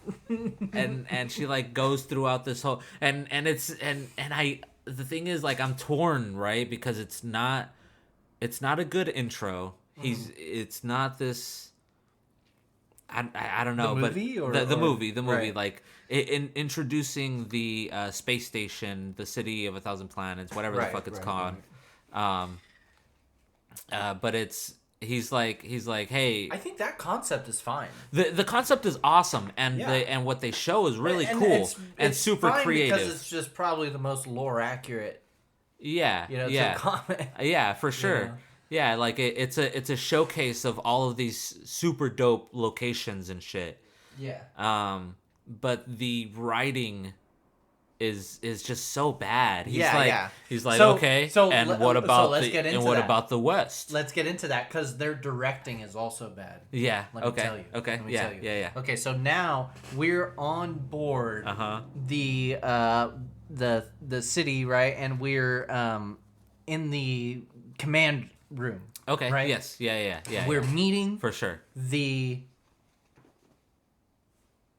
was general, right? General. The guy lower than the commander. It was commander. Yeah. So the general, right? The general. Yep. They're talking to him, and the guy has his back to them. Right? Okay. And he's got his hands behind his back, and he's kind of like speaking to them, and they're like talking to him. And even though his fucking head is not, turned looking at he's saying shit, and she's just rolling her eyes. Yeah. And I'm like, wow, some military training we got here. You expect me to think this is a fucking military? And these fucking guys are just like rolling their eyes and being like, got a load of this guy saying that we suddenly have a new mission. This fucking dweeb. Scoff. No, I think we're gonna hang on to the little creature. You fucking stupid fuck, And they're just like basically telling, Okay, that's later though. Yeah, for sure. Okay, sure. Bro, who eye rolling in front of your CO just doesn't make sense to me. And then as Bro is explaining things, that's when the commander comes in with his robots behind him, right? Right. And he just he interrupts the general. The general's talking, and then the captain or Kara's character, Laureline, she says some shit, right? She's like, they like ask a question or something, and then that's when the commander walks in. Out of nowhere. Yeah. And he's been lurking off screen, just listening the whole time, and he's like on the same page as what they're talking about. He just comes in. Right. Just seemed weird. He had such a weird entrance that was like super dramatic, and immediately I was like, okay, so this guy's just evil. Right. It's like B movie, D movie level. Like bad guy walks in, and it's like, wow, I wonder who the bad guy is. Yeah, I definitely have that down here. And then I'm hating every second of this film. Page 3. Well, okay, so what is this? Pinch his nose. Stinky. I'm pinching my nose. Okay, I do want to. Oh yeah, here it says, so these two so far have not shown a single shred of respect towards the military operations. Yet somehow they are like the best. What? I think it's also because there are no other ones that do missions. It seems like. That's the way that it kind of seems. There is no other operatives. What? I don't think that's on purpose. I don't think that's on purpose. People in the room with them. Then? Are they operatives? Who is Keza? Keza. K-A-Z-A or K-E-Z-A, the Asian guy who was constantly coming to the general being like, "Sir, aren't they like office dudes though?" He was in military garb. Yeah. That means he's a part of the intelligence. He's running shit, dog.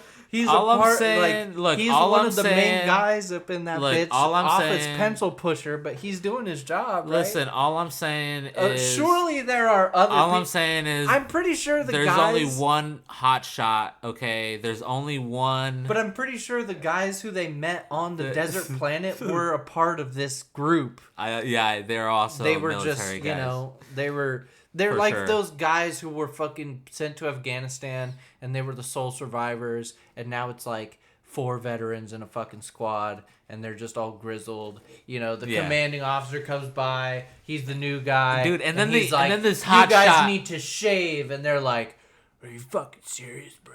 Bro, and then this young hotshot, too cool for school type motherfucker came through and got them all killed, bro. I know, exactly. Pussy ass bitch. And then why? Okay, maybe this is offensive, and I'm sorry. Why is this bitch so hostile towards everyone? She's just like hostile towards everybody. It's so weird that it's definitely like I'm like yes. Well, the attitude of the actor, but sure, but ultimately I think it's the writing. It's the definitely the direction. Yeah. Yeah. So it's not even her fault, really. It's just like, for some reason, I think I wrote this when they're now like, you're going to be protecting the commander. And he's like, yeah, and the, what did they call the little creature? The... I don't remember. Regenerator or some fucking shit. Yeah, whatever. I wrote here, the real plot begins, I guess. Yes, yeah. What is this, like an hour into the movie? Yes. 45 minutes into the movie. No, it's a long time into the movie. It's like an hour into the movie. And I wrote not Keith David. The dude on the screen that pops up. Okay. I saw it, I'm like, Keith David? And then he started talking and I'm like, nah, not Keith David. And I wrote not Keith David. Rip, dude. Yeah, and then I put damn it, Clive. I'll finish him off. I don't remember what that was for. Oh. No, that sounds like a line, right? Wasn't that a line? Oh yeah. They're torturing the guy, and then he's like, finish him off. Oh yeah. And it's like, shit, I'll finish him off. He says if he doesn't break, finish him off. Yeah. I wrote here like, damn it, Clive, no, really, Clive, you're the bad guy. The robot suits were dope. Or like the big robot guys. Yeah, I actually thought those really cool designs were cool. The CGI, the whole lighting situation that they had going on. They genuinely dope. They had a scene at one point where it's like all of these leaders, right? Yep. Of like the various alien planets that make up the city, right, or whatever. Anyways, so definitely not 1,000. No, maybe representatives. Yeah, I don't know. Anyways, what kind of government do you think they have? Well, it's a federation. Ah, okay. So it's but here's the thing. They're all standing in a circle, right? And there's like 4 or 5 humans up there. And then the rest are all aliens, and it's like 10 aliens or some shit, Right. United Human Federation is what this place is called. On the floor it says like United Human Federation, but it's mostly aliens. Yeah. I do think that is not... They probably should have changed it, but that's probably from when they first established the station, right? Yeah. And they like go back to that same spot. But they also could have like, I don't know, changed the logo. Yeah. Made it a little bit more inclusive. If you are humans of the future. They have some line between them. I think this is when he's in the room with the guy and she's out in the hallway or whatever. And he mentions something about a beach again. Yeah. Remember over there? He's like, they're communicating. I'll take you to the beach. Yeah. That's like his whole thing. I would literally rather be watching a movie of these two on a beach. Yeah. I feel that because I'm so just this point I'm surprised I didn't get a headache during this movie because I have a tendency when I'm watching a movie I really don't like. I have a tendency to just get a headache and just be like, oh my god, like I feel like it has to do with my blood pressure because I'm inside. I'm like. Yeah. I'm like grinding my teeth internally. I'm not literally, but grinding my teeth internally. Like, yeah, I feel that. maybe like writing shit down helped. It definitely helps. Yeah, that's the only reason I as I was writing everything, I was like, this is literally the only reason why I'm continuing to watch it is because I do want to mention just writing all of my observations. This is just peak hater. And fun, you know. I do want to mention. I wrote 5 pages of bullshit that I didn't like about a movie. I did very little research, and I wrote down some extra little tidbits. And I only did looked up the thing about 4 the source material. Yeah, I only did 4 tiny pages. Yeah, tiny. Tiny. You have this is like you glue a magnet to the back of this and put this on your fridge. Yes. And this would be like, hey, if anyone has anything to write, put it. Yeah. What we need on the. Yeah. What we, I have a high school. What do you call this? Like spiral little college notebook. Ruled. College ruled. Yeah. Yeah. One subject college ruled notebook for sure. Yep. And you did 5 pages. I did 5 pages. That's so funny. I do want to point out that it looks like they glued. His nose. They do want to. They glued a chest piece, right? No, they glued random shit to his chest piece. It was the fucking set designers, but for Clive, the commander. Okay, yeah. It was like, I don't know, like are you a talking bicycle about the chest plate that he put on for like the meeting. Oh, was it actually like goofy? I didn't even look at it. Dude, yes. Can we look this up? Yeah, Which one do you use? Here, hold on. Yeah, look this up. Valerian. Maybe not like, John Goodman. John Goodman, nice. Yeah, that because I was curious. I was like, yeah. What's his name? I don't remember. Dude, Commander.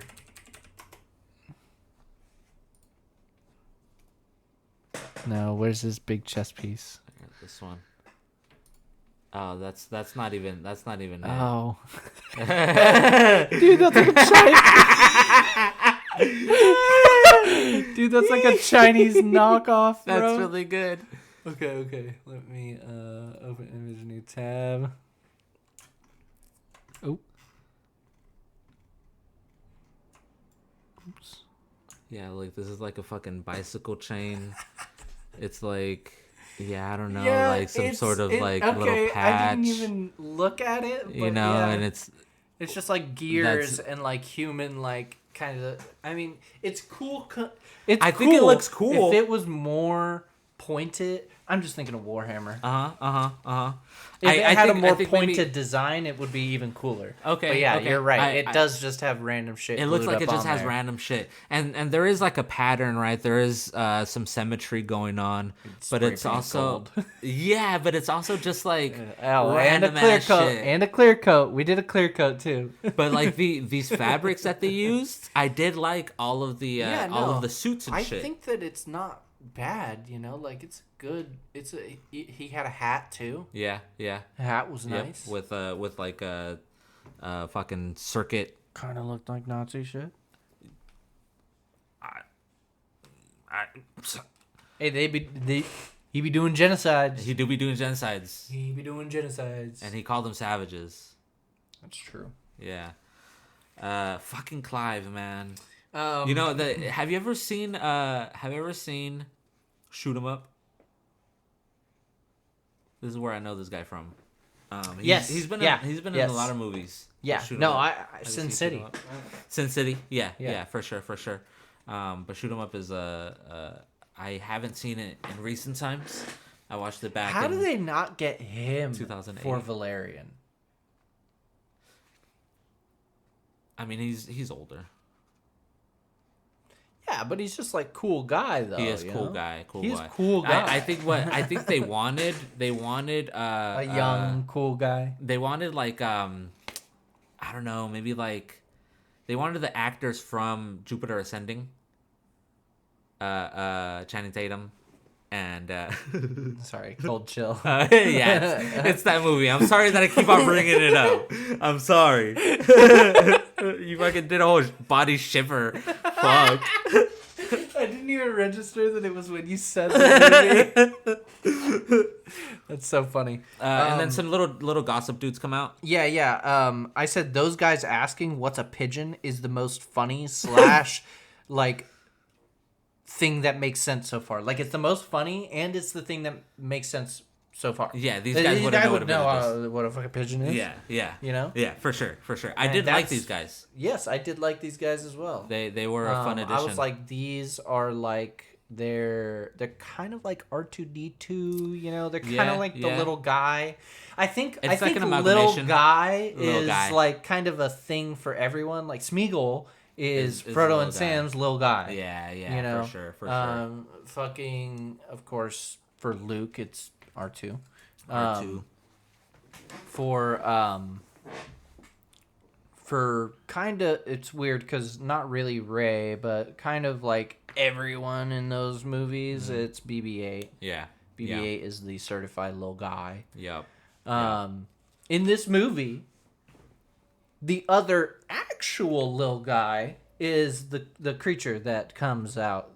Yes. Pearls. Yeah. That's like little guy. Guy. Because like R2D2s are supposed to be like little plushies and like little action figures, you know, and they're supposed to be like, oh, it's so cute, it's a little R2. Right. Same thing with Dobby. I would rather a plushie of these three little guys. Okay. I would rather little action figures. Yeah. Because then I could just go put those guys, you know, put a French fry in front of them, you know, and be like, they're eating a French fry. A comically large French fry. A comically large French fry amongst even the three for of their them. size, you know, even for their, because it's like compared to humans, they're basically just small. Like children's size, you know, waist high. Right. You know, they waddle around. Yeah. They have like little wings. I thought that their animations were like not too bad. Yeah. I thought that when one of them gets shot in the wing, I thought that didn't look great. I think it's the guns. I think it's the guns. I think it's the guns. They have an issue with guns. I think it's the guns. And I didn't even really register it until that one scene I was talking about with the robots and the Power Ranger sparks. Yeah. Yeah, for sure. Robot suits are dope. I liked the very specific tool. Oh, okay. What was I talking about? Who am I talking about? I'm not talking about the little guys we were just talking about. I think I'm talking about the aliens. They just don't fuck with clothes. I don't think they fuck with clothes, bro. Is it when they came through and they shot everybody with cum? Yeah, that's what it was. Hey, it's non-lethal. I'm not gonna lie. I was writing things down when that happened, so I didn't realize, and I had to run it back. And they weren't shooting. That's how I sound too, buddy. Then I don't remember what this was about, but there's another like transition whooshing through an environment camera scene. You know what I'm talking about? Yeah. That we were talking about earlier with the VR. This is when this is the second time. This is when I'm smirking at the screen, going, all right. You're pushing it. It. I said, this movie only wants to do transition shots of full CGI scenes as if the pretty lights will make us clap. You know. Honestly, I was clapping. No. I was sitting there and amused. I do like the pretty shit. That's what they want, bro. And I do like pretty shit too. And there is a way to do and full CGI. This definitely didn't like service anything. Yes. Every time they did it, it didn't really. That's what I'm saying. To the movie. Yeah, it wasn't. Yeah. And there are movies that do that. Like I said, it doesn't really add any substance. But they have a really good animation style or something, you know, really cool designs or some shit. This just looked like the usual neon. You mentioned Way of Water. Have you seen that? No. It's better than the first one. I've never seen either of them. Okay. Okay. You don't have to. Well, you don't have to. But the Way of Water, I genuinely do really like it, and I think it's a good movie. Send me $1,000 and I'll watch that movie. yeah. I think if people really like this podcast, we can get you to watch that movie. That would be awesome. That would be hilarious. What I'll say would be so funny, especially when like I'm watching this movie, the very first scene of this movie with the alien people being like, okay, so this is literally, how did they predict Way of Water? Yeah. What I was thinking I was like, how did they predict it? And it definitely does have a very... I've never seen the movies, but I've seen a lot of clips, and they do. And I actually think I've seen maybe like half of the first one when it first came out. Okay. When I was... Oh yeah, in like what, 2012? Yeah, I must have been like 12 or 14 or something like that. Yeah, you were definitely 12 in 2012. Yeah. No, I don't know when this movie came out. But that's right before I got to high school. So yeah, like 14, 15. Yeah. That movie. We've gotten to a critical. Let me finish my thought. Let me finish my thought, Matt. That movie. What was I saying? Okay, so it does these grand, establishing, sweeping shots. You know, it's like this beautiful like. Oh fuck! Like, look at this. I've seen that. Like when they're on the back of those creatures and they're like going through the water and they like, aren't they also flying? They also they come out and do like a little fly. Yeah. Yeah, I did a fish fly movement. So yeah, I've seen clips like that, so but even in that context, I'm like, but this seems like it's establishing because that's a different race, right? It's a different. I mean, they've like evolved differently. Yeah, they have like a whole different like from anatomy. The ones from the first movie, right? Yeah, from the rainforest or whatever. Right. So that what makes I was more saying, sense. What I was saying is it does big sweeping and it legit. It does take a long time. To like that movie is long. That movie's like 2 hours. Is a lot of it that kind of stuff though? I would rather. I feel like that's kind of what pads the runtime. It is that's like kind of James Cameron. It's shit, beautiful. It's this big epic. Yeah. I would rather watch that movie back to back than rewatch this movie. This? Yes. Okay. Yeah. I do think that's just a good movie. And I mean, like, also what I've heard. I would fall asleep the second time. I ain't gonna lie. And like I said, I'm just a hater, dog. You know, like that. I don't have any reason to hate. It's not like I'm like, James Cameron has wronged me. Yeah. Like, no. Yeah. Bro made Terminator. Yeah. I called the little specific tool that I liked gravity grips. Okay. They came through and like shunk and like picked somebody up. Yeah. I like that tool. That's cool. Very specific. Very. There when he gets his suit on and she's like, oh, you gotta like go that direction or whatever, and he's like, that leads me straight to a wall. Yeah. And then he, with no effort or risk of his own life or anything, just goes through the wall. Goes through many walls. Yes, a lot of walls. And then all the walls. He goes out into space. Yeah. What does he say? He says, what door was that again? Yeah, and she's like, oh, I goofed up. Yeah. And I'm like, okay. Presumably these two have grown up on this station, right? That's what I was thinking. So how would they just be like, oh, whoopsie? Yeah. I'll come back to that later. Have you not used this navigation system before? Of like, oh, it's L 360 E or whatever later in the movie. So like that's what I'll get into that. That's what I was saying like earlier when they're getting to the station. He's like, hey, tell me about this station. Yeah. And yeah, exactly. You know, like so what are you not here? You don't live here? Yeah. Is your base somewhere out? But it seems like you already know this. Yeah. But they're also like hella weirdly casual about the military. Yes. I also forgot that they were military for a little bit. What I wanted you to say though was because it was kind of like little problem. I'm falling. Yeah. You're falling? What are you? Where are You're you falling in space. to? I think this honestly. And I was like, okay, look, so maybe it's maybe he just means like I'm floating off. Yeah. You know, I fell off and then station. and then they're like, oh, we gotta save him, and then they swoop in with the ship or whatever. Yeah, and it's like he is falling. Though. But he does like.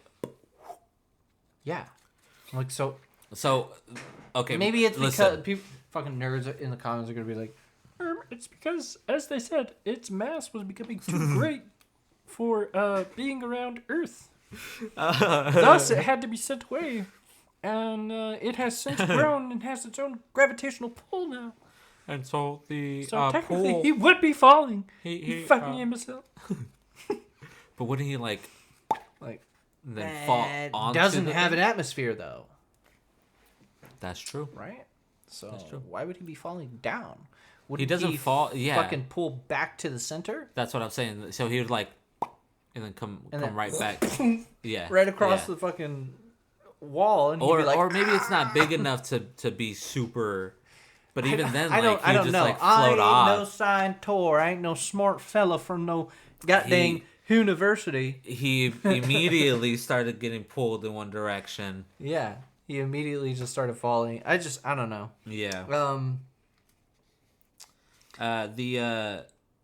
She says Valerian, be careful at one point, but she says it so flat. Valerian, be careful.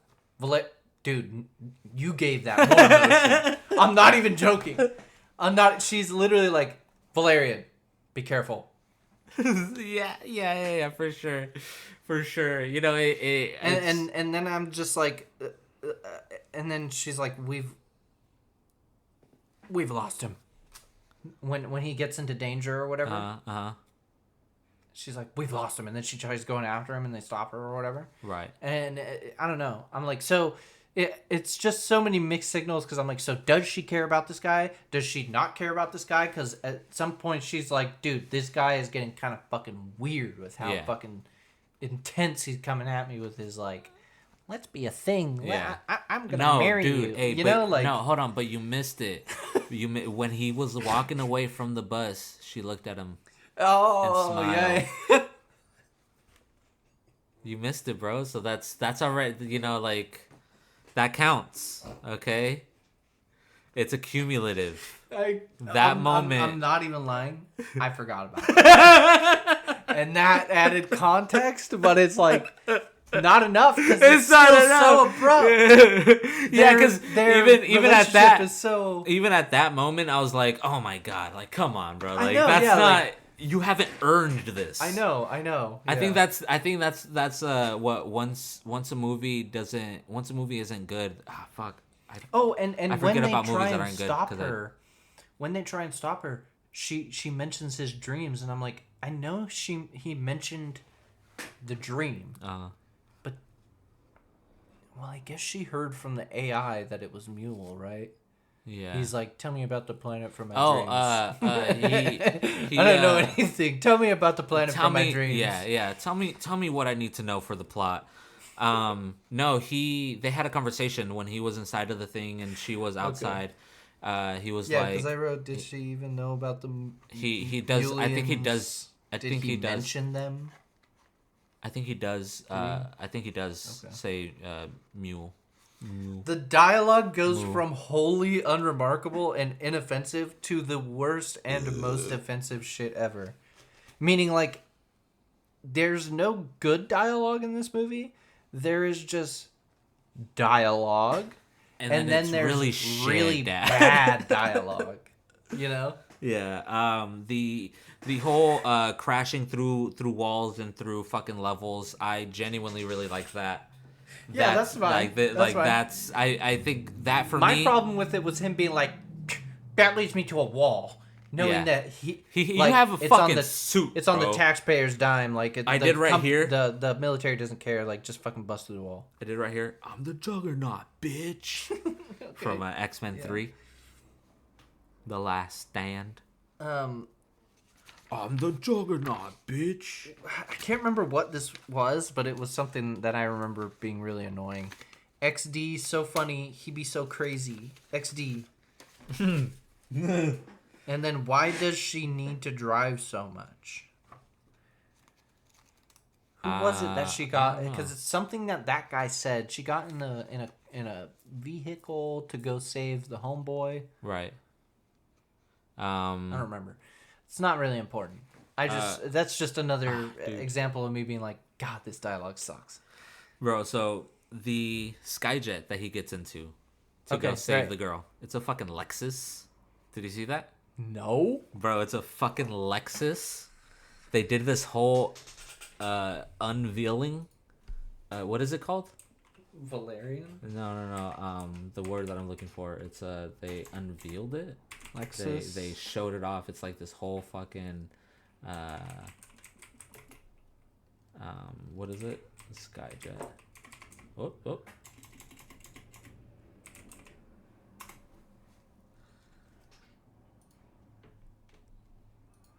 This is what he gets into. He literally hops into this with the Lexus logo. So is this actually like paid by Lexus? Yes, Lexus designed and built this machine, bro. Not it's not functional, but they like when he gets into it in the movie, like it's a real. Concept art of like, oh, this is some shit we're gonna make in the future, guys. Bet. Basically, someday when we get the fucking tech, we'll do it. And then they're like, put it in Valerian. Well, it was probably like Valerian was like, hey man, we need a lot of money. We don't have regular cars. We don't have regular cars. Look at this concept art from one of our engineers. Yeah. Throw it in, you fucking. I mean, I don't know if the That's Skyjet, crazy, dude. That's crazy. You didn't help this movie's case. No, I just think that it's crazy, right? It is crazy, and I hate it. I was watching that shit. I am so bored. I don't have like a timestamp or anything, so I don't remember what was going on. But man, at this time I was having fun, bro. To be honest, it does look like the Skyjet only exists in the movie. One thing that I feel like this movie, I just can't help but see the Star Wars inspiration. Yeah. For this movie, specifically in the way that space battles are shown. No. You go watch a Star Wars movie from way back in the day. Let's use The Empire Strikes Back. Or recent ones, it doesn't matter. It's all the same.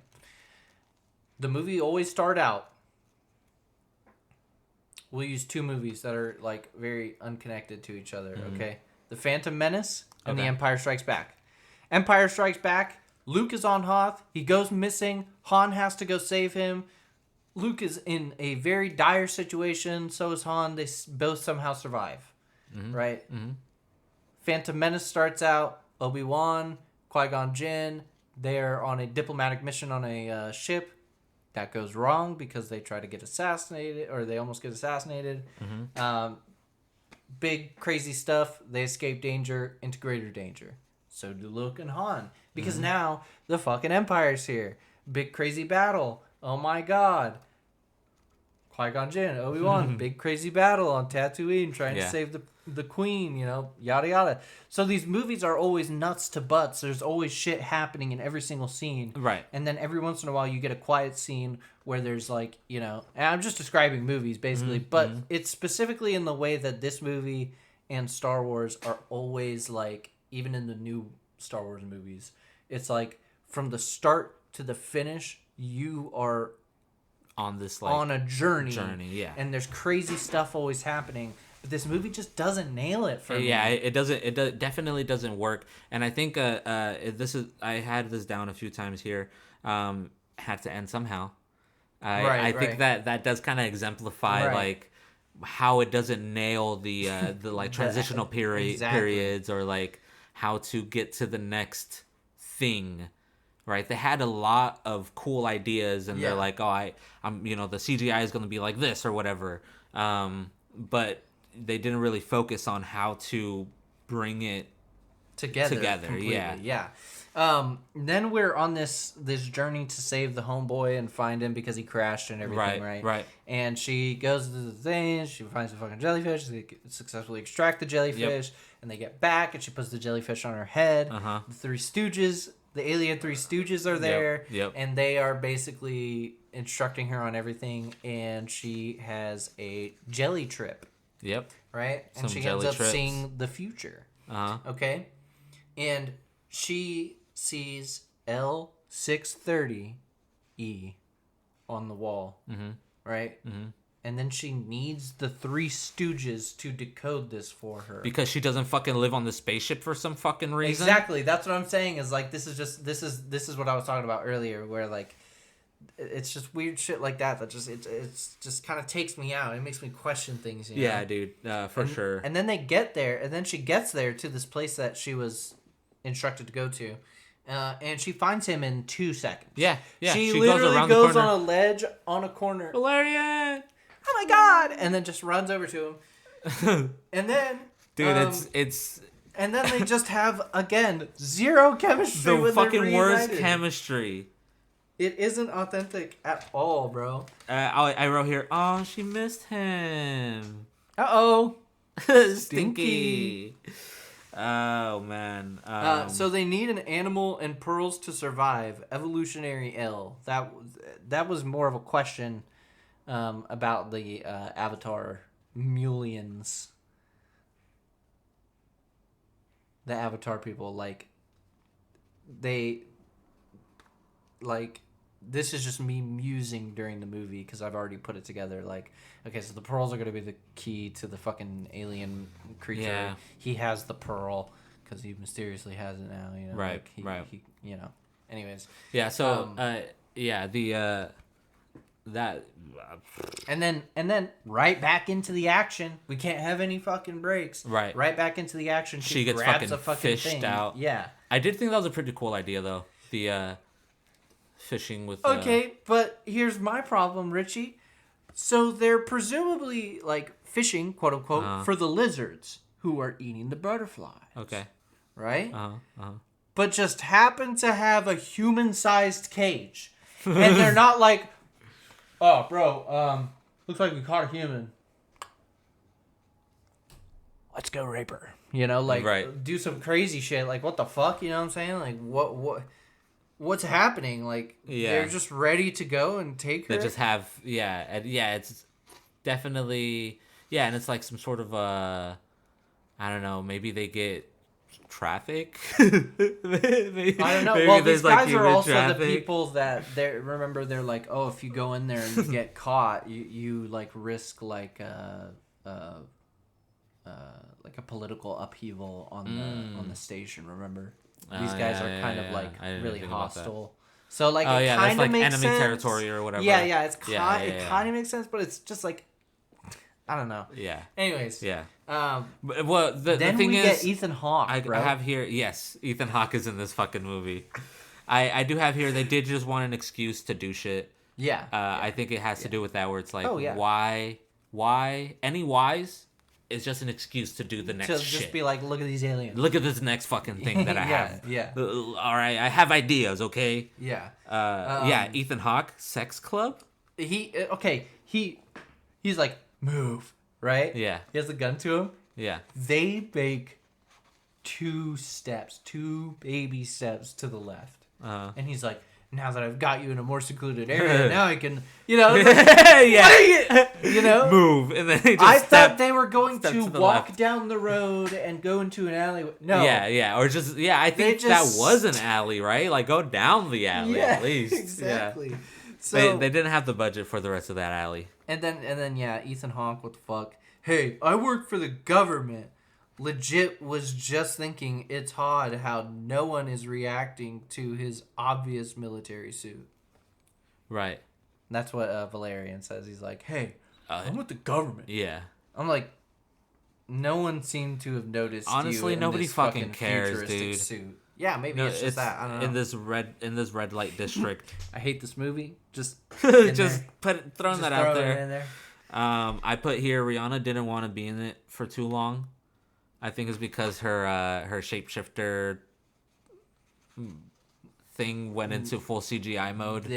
After a bit. Yeah, exactly. As soon as she was done, and then she's like, I'll just record my lines. Yeah. Yep. At home. Yes. 100%. They're like, oh, it's like, oh, wait. I own a studio. No, wait a minute. I own a sound studio. It's okay, but you have to die. Oh, okay, fine. I'll film that, I guess. Okay. Yeah, okay, fine. No, yeah, whatever. I forgot Rihanna was in this. 200 million. And I put crazy how they had like a budget for such CGI, but not good writing. That's when I finally put that in. Yeah. Unironically, the best part of the movie so far is the Rihanna performance scene. And yes, it's genuinely horny. Genuinely impressive. She's so beautiful. Yeah. Yes. And the CGI wasn't terrible. It wasn't bad. Thing, changing. The one that I would assume is in all the trailers is like that original one, the first one. Yeah. Because it is very well done. Yeah. And I did put in here, this scene, like they both kind of pop off acting. Yeah. I'm like, it's crazy how him and Rihanna had more chemistry on screen than him and his co-star, who he presumably is Rihanna, going to marry. Yeah. They definitely had way more chemistry. Yes. Rihanna, what did I... Also, they skimped on her alien form CGI. I think I meant like... I think I worded that incorrectly. I think I meant like they stopped using her and they cut to like CGI alien version because they were like, well, it's going to be cheaper to do alien version CGI over casting Rihanna. Yeah. Just having Rihanna in her Rihanna form. Yeah, in her Rihanna form, like doing the part. Right. That's way more expensive. Out of our budget. Yes. Yeah, that's like, have you seen the budget already? Yeah. Dude. Yeah. Okay. Did you have a note on how big the budget was? I definitely looked it up and I said, wow. because I found out that it was the most expensive that's why I asked. I was curious. And I was like, holy shit, no, I didn't write it down. Let's see. Okay. That's not as big as I thought it was going to be. 177 million. Basically. Billion? Million. Not million. Yeah. Yes. Wow, it was kind of like a worldwide success, though. What the fuck? Yeah. It definitely did some. 225 million worldwide. Yeah. Not in the U.S. though. 41 in the U.S. and Canada. Yeah. I did also learn that that week there were some bangers in the theaters. Yeah, I feel like it was like something like Ready Player One, but I don't know. I could be wrong. I don't know if it was Ready Player One. I want to say it was like Spider-Man Homecoming. That's gonna dominate for months, bro. Yeah, that's true. Also, still so confused on the two main characters' relationship. I think this is when they finally freed her. Yeah, and they're like, fighting all the aliens and stuff. I put here that the hat is really working for him. Yeah. Because she comes out and he's like excited. Yeah. Another Jabba the Hutt. Yeah, another Jabba the Hutt. More Jabba the Hutt in the sense that he's like, oh, instead of saying or full... looking like a slug creature. Yeah, for sure. She throws or maybe it's him. Someone throws a knife. He throws a knife at. It's. Boy, yeah. I was like, dude, not the cartoon boyoing, bro. I was like, come on, bro. This is not the time for this. This is now. Like I said, it's trying so hard to be Avengers comedy. Yeah. That was the guy as one of the alien guys. Yeah. I put military arrived. Is this after your thought? Oh, you're talking about the spaceships? Mm-hmm. Yeah. So that's like, they didn't really explain that at all, but I think that was the hologram guy. Okay. Remember? Yeah. Yes. Okay. The crown falling on her head was also just another example of like Avengers level comedy. And she fucking oh my god, bro, so fucking cringe, bro. And, it's very similar. Instead of Avengers, that's more like Pirates of the Caribbean. But the reason why it works with Pirates of the Caribbean is because what is Pirates of the Caribbean originally? It's not a book. It's not a fucking. It's a fucking ride. Yeah. So it's like a full Disney property. So it's like, okay, well, of course Disney's gonna put their little. I think it's also the fact flair. that pirates, not just like in terms of they're like theme, drunk and clumsy and like okay. I get that too. I think it's like throughout, and it's like a full. It's cohesive. Both, it all makes sense. It all makes sense. It's all cohesive together. That's true. This one. True.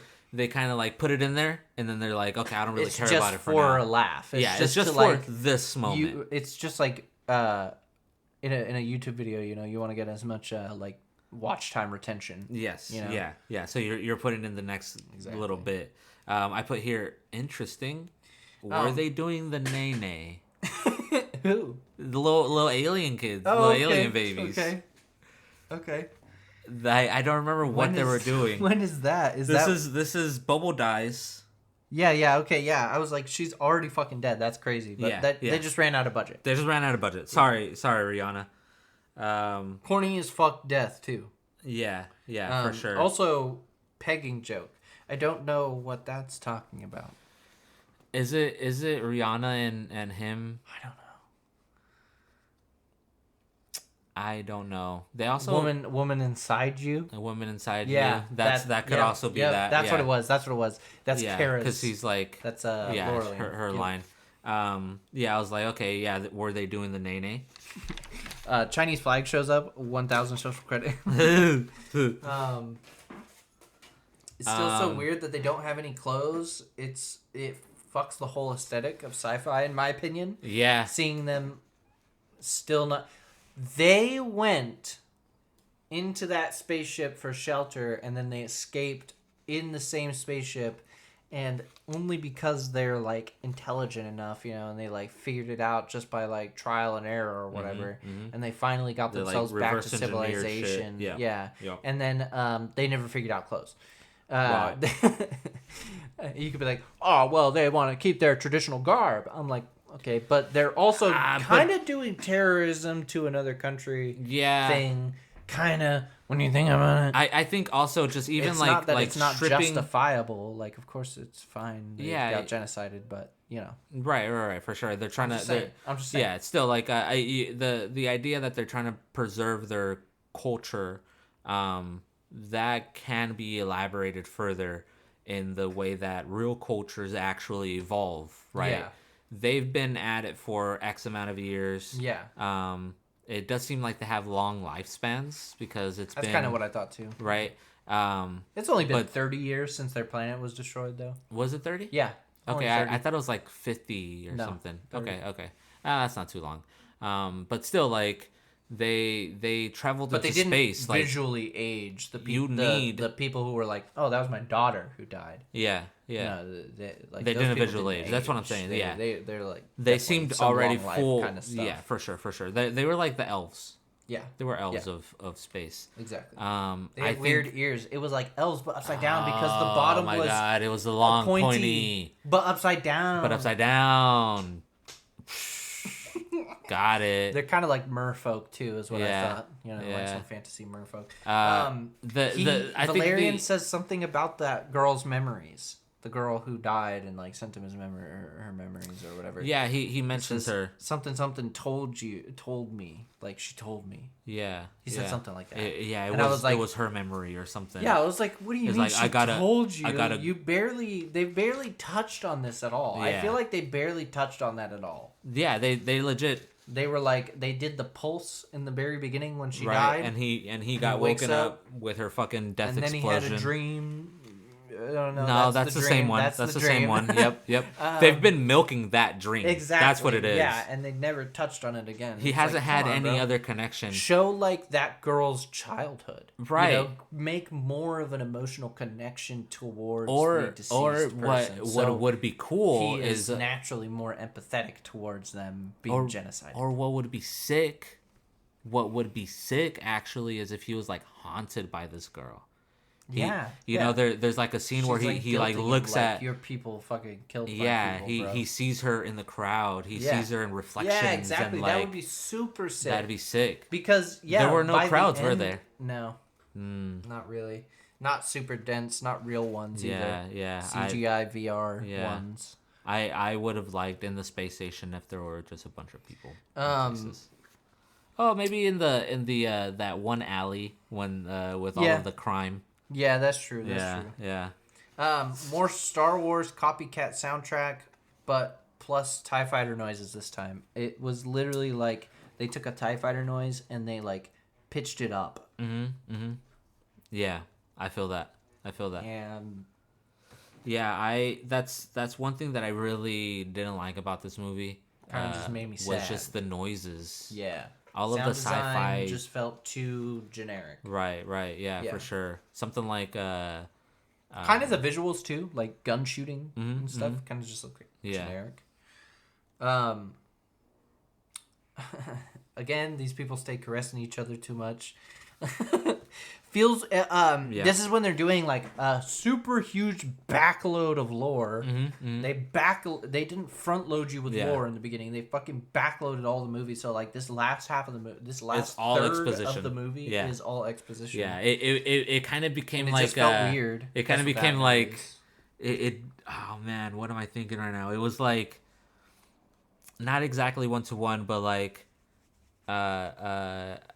I forget who does it, but it's like riffing off of like the reveal, where it's like, oh, you didn't know, but I was doing this in the background. Exactly. Oh yeah, but I was doing this. Yeah. It all became just like, and it's flashing back to like moments earlier and like revealing some parts of the other thing, you know, and it's like she says at some point, I taught him how to do that. And I don't remember what it was in reference to, but it just made me cringe. It just made me cringe hard. Yeah. Then they're off in the corner together having a discussion on the morality of fucking the pearls and the creature or whatever. Right. And he's like, I'm a soldier. I play by the rules. You know, except when you don't. Except when you're a bad boy? Yeah, exactly. Except when, you know, the whole movie you were not being that. You were not playing by the rules. You were specifically doing everything against the rules. In that same thing, I did say, I don't know if you know, but I'm a cop. I served in the Marines, bro. Yeah. You know? I also wrote down right next to it, it was about love the whole time. I know. She says that. She's like, oh, love conquers. It was conquer planets and it was about love. I was like, no, it doesn't. It's a nice sentiment though. Again, why are these two so ham-fistedly trying to be a thing? Zero chemistry. Look at that. Zero chemistry. Yeah. It means thank you. You're not one of them, Jake from Avatar. Comment. Literally, he's like, dude, that'd be like if I introduce you to a new white friend of mine, like I make a new white friend, and you're like, hey, do you want to go to a quinceañera later this Sunday or some shit? And I'm like, yeah, sure, bro. Regular invite that I would usually get, and I'm like, oh, can I bring my friend? And you're like, yeah, man, sure, that's fine. And I come over, and you're like, oh, there's some plates over there. You guys, feel free. And I'm like, come on, bro. And I come over, and there, your aunt or something is like, do you guys want asada or carnitas? And I'm like, that means beef or pork. You're not one of them, bro. Yeah. Stay in your lane, dude. Yeah, stop. Were you just like, having if someone says gracias, a Russian guy could come here today, get tacos, and pay the man, and the guy goes, gracias. He would understand through context. Yeah. Okay, thank you. Yeah, context clues, no problem, bro. No problem. Okay, so the thing is, I feel like you're getting hung up on this, right? It's just one of those things. But I'm just being a hater, It's just I totally see why, and it definitely pulls me out of it. It makes me feel like okay, like they want to get back to this like character that they know that he is. Yeah. But it's like you literally just had like this nice little moment with this girl that you're trying to get with or whatever. Again, you're and then you're being a little fucking shit again. You're being a fucking shit. I didn't even think about it that way. Dude. I was just being annoyed by him being like, I have black friends. That means, like, context, bro. Nobody likes you. Fuck, where was I? There they go touching, again. Yeah. That's just about the aliens. General. And then I think Akbar?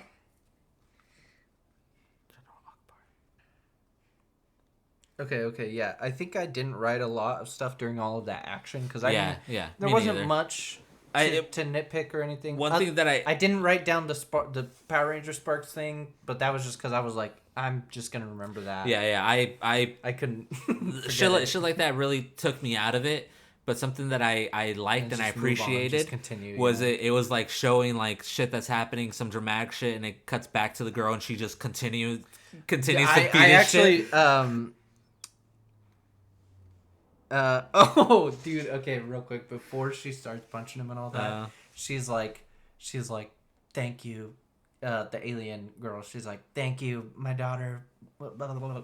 Yeah. And she's like, right? Yeah, she like sucks the suck out of it. Off his brain just now, dude? She sucked the brain. She sucked the soul out of his brain. And then the first actual laugh, like the first time during this movie where I was like, was him getting punched in the face. Her just being like, yeah. And then the second punching scene is just a little goofy. It like cut but back. I was okay with that. I was like, I'm fine. It's supposed to. That's what they want. That's what they want. To laugh. Like that one worked for me. That one worked for me. Yeah. The when the big explosion happens and they escape in their alien ship, and they jump into hyperspace or whatever. That visual was actually really cool. I was just I put cool jump into space. Pretty neat hyper jump visual. Not gonna lie. Yeah. 5 minutes left. Finally, yay! We're getting there. And then when they're having like their final moment together, Laureline and Valerian, bro. Go ahead. I put here. Free. No, not about that. After the cool jump in space, I was like, yeah, that's sick. Yeah. A little bit right after that. I would like to not be. Hold on. I would like it to be over already. Is what I wrote. I love that we both had a comment about like that was a nice visual. Can this be done? Yeah. It was like that was cool. Thank you. I'm sad. I got a laugh. I got a cool visual. I'm ready to go home now. Yeah. Mom, can you pick me up? Yeah, and then they started getting together and they started like doing a thing. Yeah. My thought was, they're still so fucking dirty, bro. Yes. Yeah. Like y'all haven't even washed your hands. And you're like touching each other's face and like. And shit. this whole time that they're like, getting all this whole time that they're getting all like. Lovey-dovey, feely affection. All that I'm thinking, I still don't even know their past. So why are they so hell-bent on making them a thing? Right. Like, what chemistry, Dude, like, of course they just went on an adventure, but it's not like either of them suffered some terrible trauma together at the same time. They both got separated and separately had different traumas, but you don't get to share that. Do you there's I'm not saying that you guys have to like, share trauma to be in love. They have like this connection or whatever. Yeah. But what pulls me out of it is it's not convincing at all, and it really just feels like that's what it is in the comics. So it has to be done. That's what we're here. gonna do. Yeah. Yes. Yeah. Exactly. Yeah. Exactly. For sure. Exactly. And then there was one last voiceover. And I didn't even write down what it said. Oh, I just about the W voice like ADR. Yep. There was another ADR. Did he originally say? Yeah, there was a moment in there, but they were like doing this whole thing, and I wrote down here. Maybe I'm watching this fucking scene, and I'm like, maybe I'm just not into girls. Yeah. Maybe I don't like girls. Is that it? My very last note is that sucked, not gonna lie. Yeah, I put what I looked up. It's a French film, basically, some French dude made it from French comics. Right. There's a lot of time travel in the comics. Okay. A lot. Well, it's about like time travel. They're like time traveling agents. You know, like. Oh, okay. That's part of the plot, I guess. Okay. I would have rather have had that. I would have rather had a lot of things. I think. Right. I think the main issues is it's way too big. Yeah, I think they struggle with the scale. Yes. The story is so grand that in order to like fully appreciate the world and everything, you need much more preamble. Yeah. You need much more context and explanation. For sure. And especially that is only doubled when it comes to a romantic storyline. Yes. Yeah. For sure. You don't get it's Will Turner and Elizabeth using Pirates of the Caribbean, which we just talked about earlier as an example. You don't get Will and Elizabeth by just having Pirates of the Caribbean 1. Yeah. Sure, that movie series could have ended there and had the first movie and it's like they chose each other and they get to live happily ever after. Yay. But then they make it more complex than that. Yeah. And that movie doesn't just start out... That movie does actually start out with them already being like... flirty and fucking... Pining for each other and shit. Exactly. And even then, like, the way that it's written... And that's the thing, too, though. But they have... That movie has time to elaborate and to, like... And this movie just throws you explain things. And they're just like, hey, I feel guys like something... This guy, I should say, really wants to fuck her, and she's like, take it or leave it. If it was a voiceover the whole time, it probably would have been better. The Chinese voiceover. These two would rather be fucking, and then it's just a scene of them like looking at each other. She would rather not be on a real beach. Yeah, on a real beach, away from him, but secretly is slightly into him. And it's just, they just look at each other. Oh damn! I think that's a Wes Anderson movie. Like a old film. Like, so instead of text though, it's like just a descriptor. It's just like a narrator who's like, and so now they are. You know, and he's just explaining everything. Might have been better. It might have been. Yeah, you're right, dude. Might have been better. Overall, we okay. So we gave these last two movies that we did. What did we give them? Like 9 to 10s, dude. Both of them. Okay. They were both 10s, basically. So yeah. How do we feel about Valerian and the city of 1,000 planets? I also feel like I should preface because you're more like my nephew. Okay. He's very much like somebody that looks at things a little bit more critically. Yeah. I'm in it for the fun times. Yeah. You know, if you're showing me something cool. I had fun, but it was only I'm having fun because it's fun to be a hater. Yeah. You know? And I also had fun, but it was very hard to have fun. Yeah, definitely not easy. I like to accumulate both. I'm so sorry. That probably made so many noises. I saw it spike, man. It went all the way out. I know. I'm so sorry about that. Sorry about that. I'm adding each of the things up, and everything either brings it down points or brings it up points, and I would land on a solid 5. Really? Yeah. Bro. Yeah. This number. Let me preface this with like this number spoke to me last night as soon as this movie was over. Okay. This number spoke to me. Yeah. Okay. Now what I can say is that I definitely went into this thinking that the CGI overall was going to be why this movie was so bad. Mm-hmm. I was thinking that we were going to get... What's that movie about the guy who goes to Mars? He's a cowboy. He goes to Mars. John. He's a Confederate soldier. I know.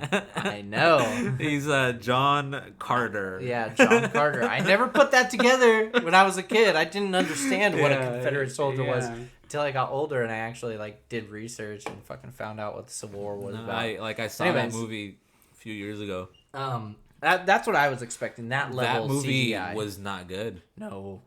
No. Oh man, And the I'm CGI split, was considerably worse. So that movie was shorter though. Yes, it was. So here's why this number. I'm not gonna say what it is until the very end. Okay. I'm gonna fucking. Okay. You're gonna milk it. We're gonna milk it. Okay. So when watching the movie, immediately was thinking CGI is gonna be the worst part. I was thinking plot is going to be pretty strong because I didn't look it up. But I until like halfway through the movie, but I did think to myself, like, with such a name and everything, and because as soon as I saw the full I thought it was just called Valerian, and then going to HBO and typing that in, and then seeing like the subtext and everything, being like, oh, okay, so they wanted this to be like, I went into it thinking that already.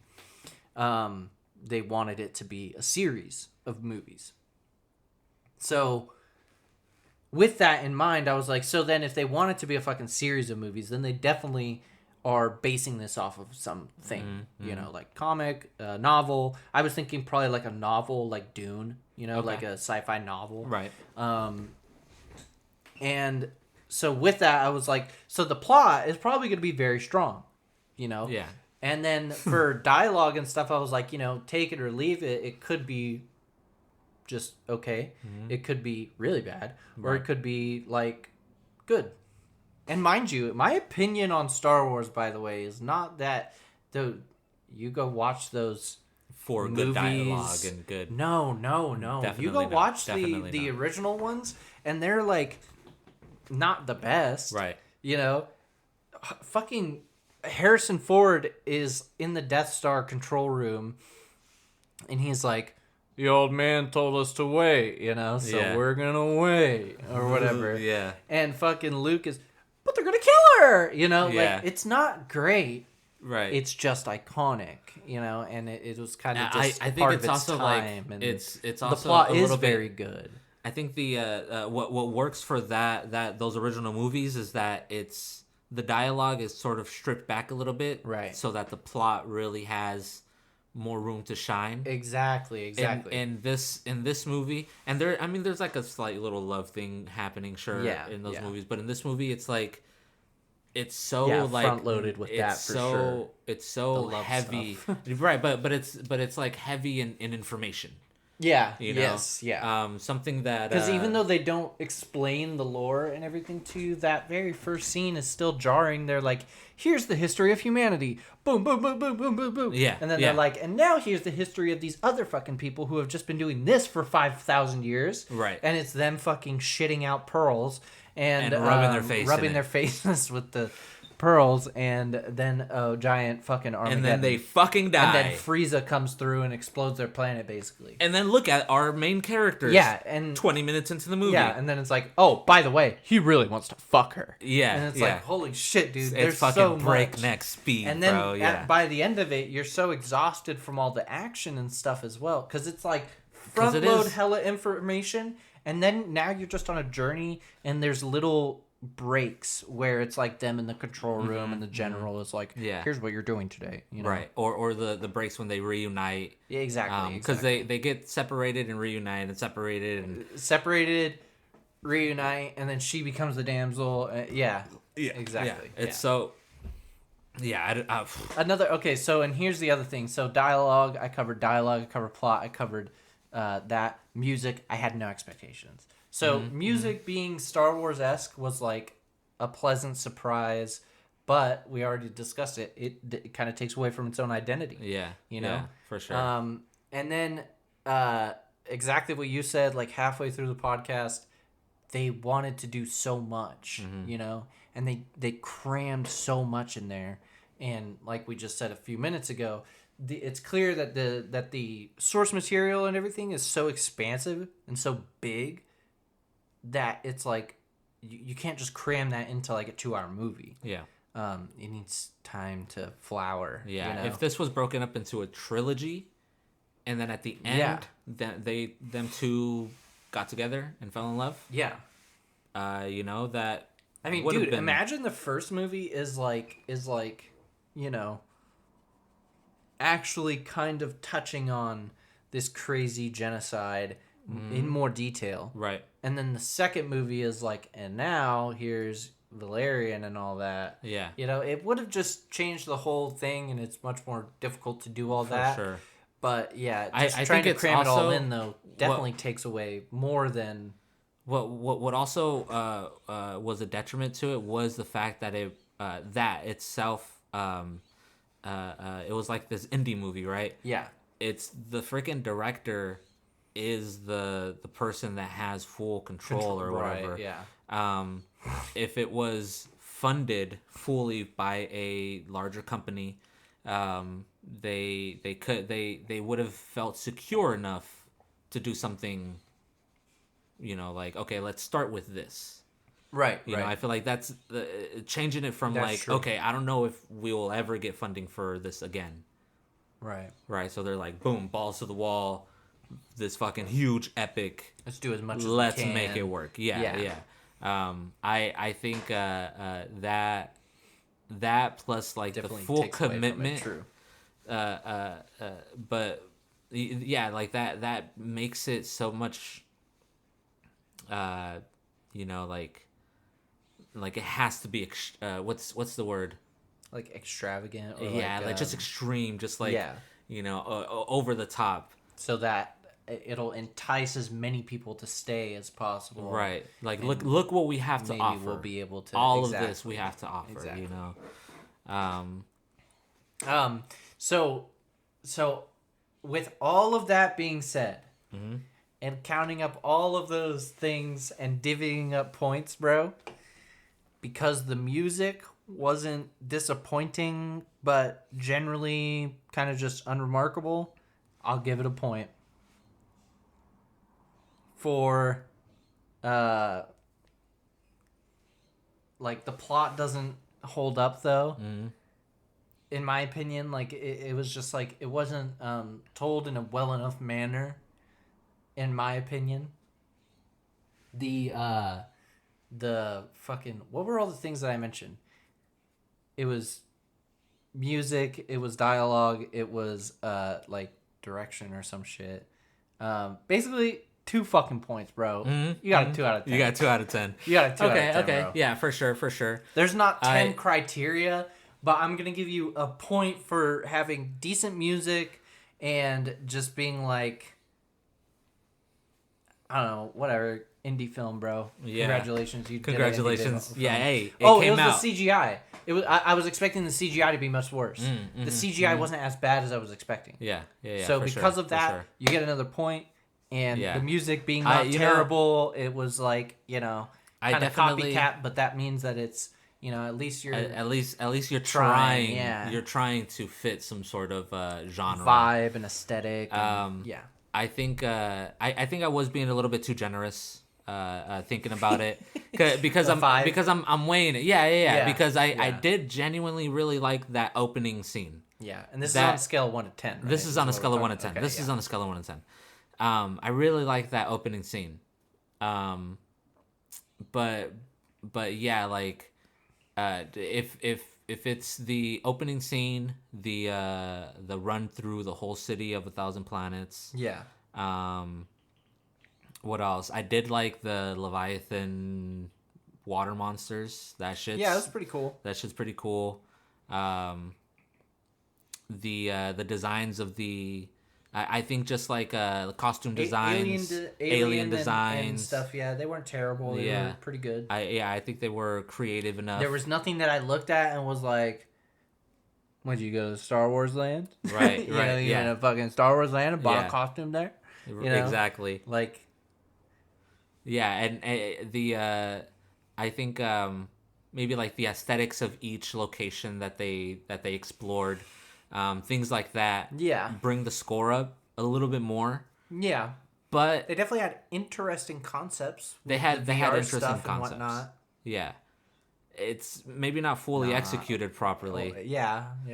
I think not my thing. Maybe the concept because if you haven't seen this movie, calling it VR it's like augmented reality more like anything. It's more like people might not be as familiar with that. But still, like but even then, like it's still real, but in a alternate dimension.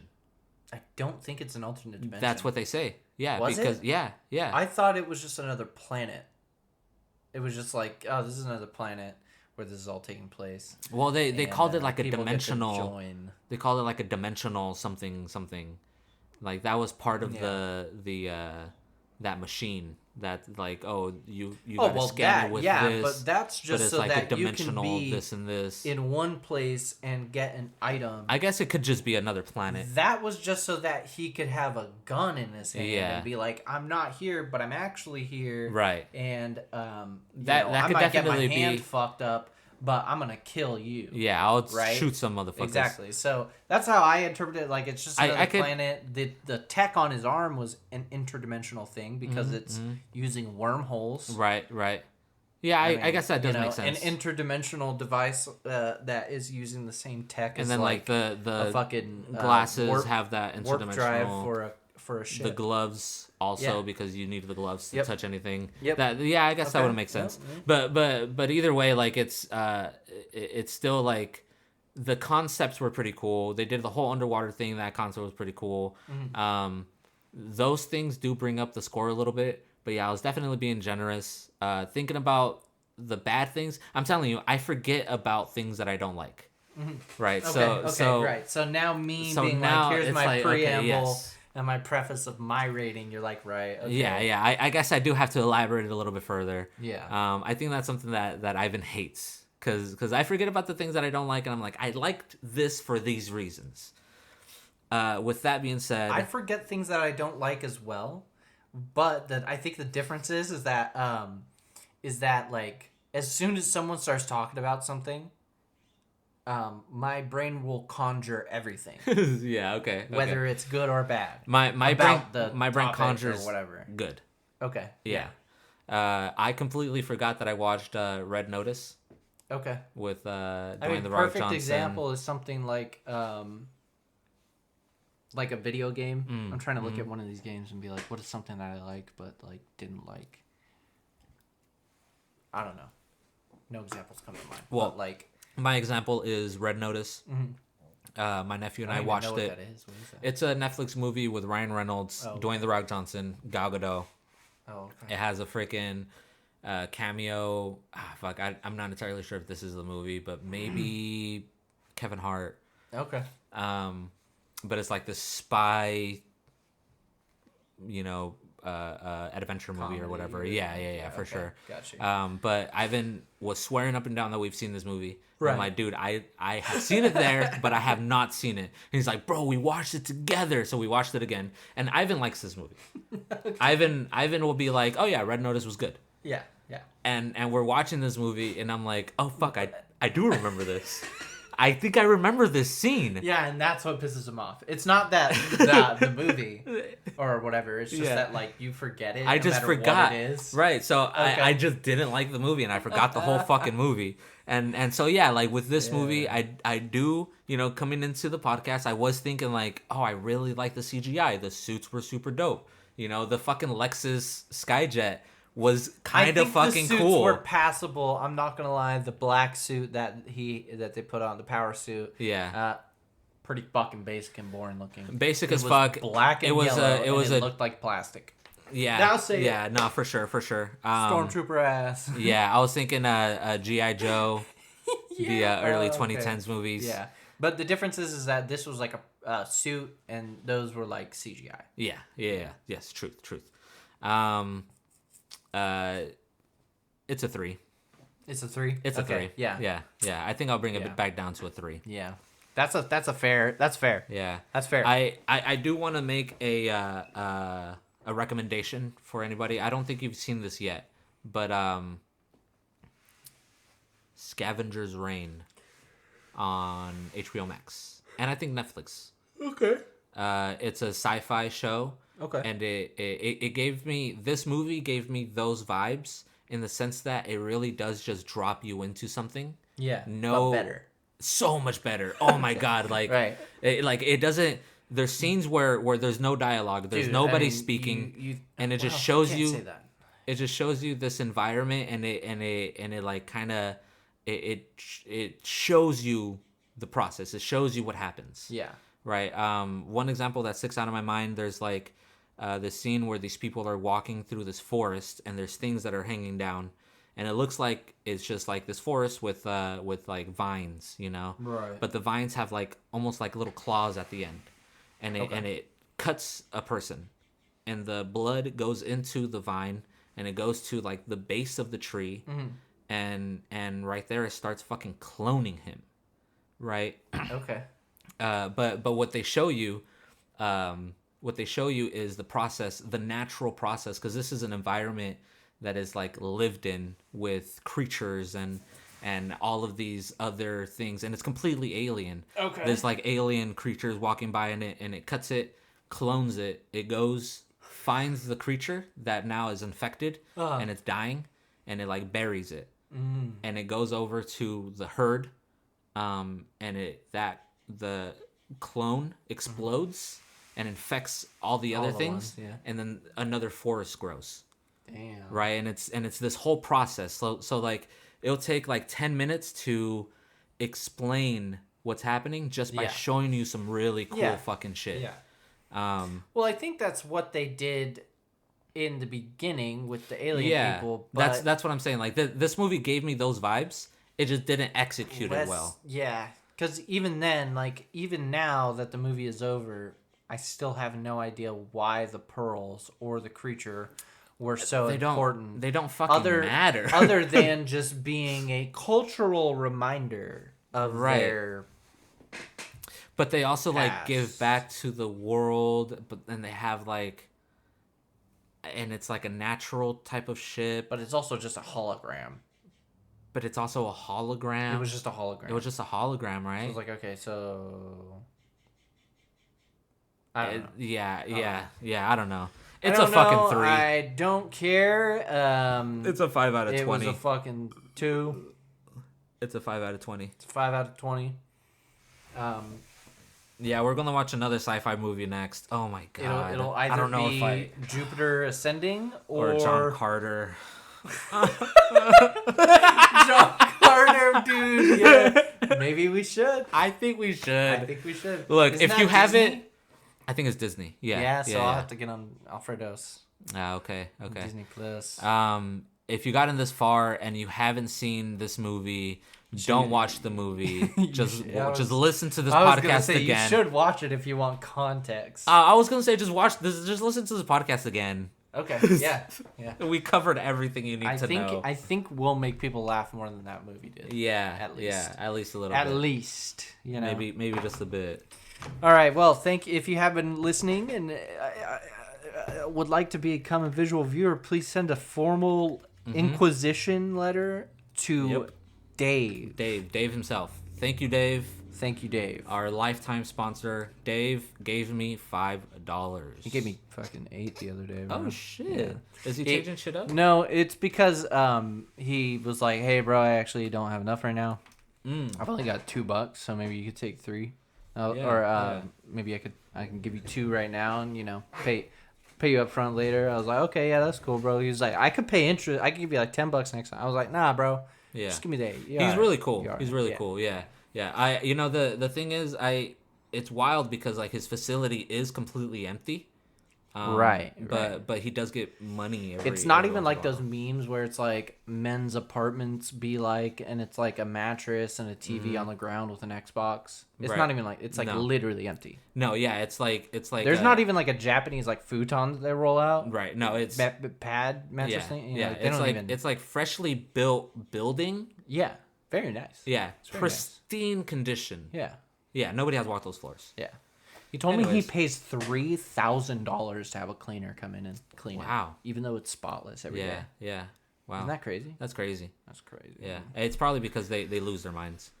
Right. Anyways, thank you so much for watching. Thank you for joining me. And I love you. I'm very sorry. I am also sorry. Sorry about that. Bye.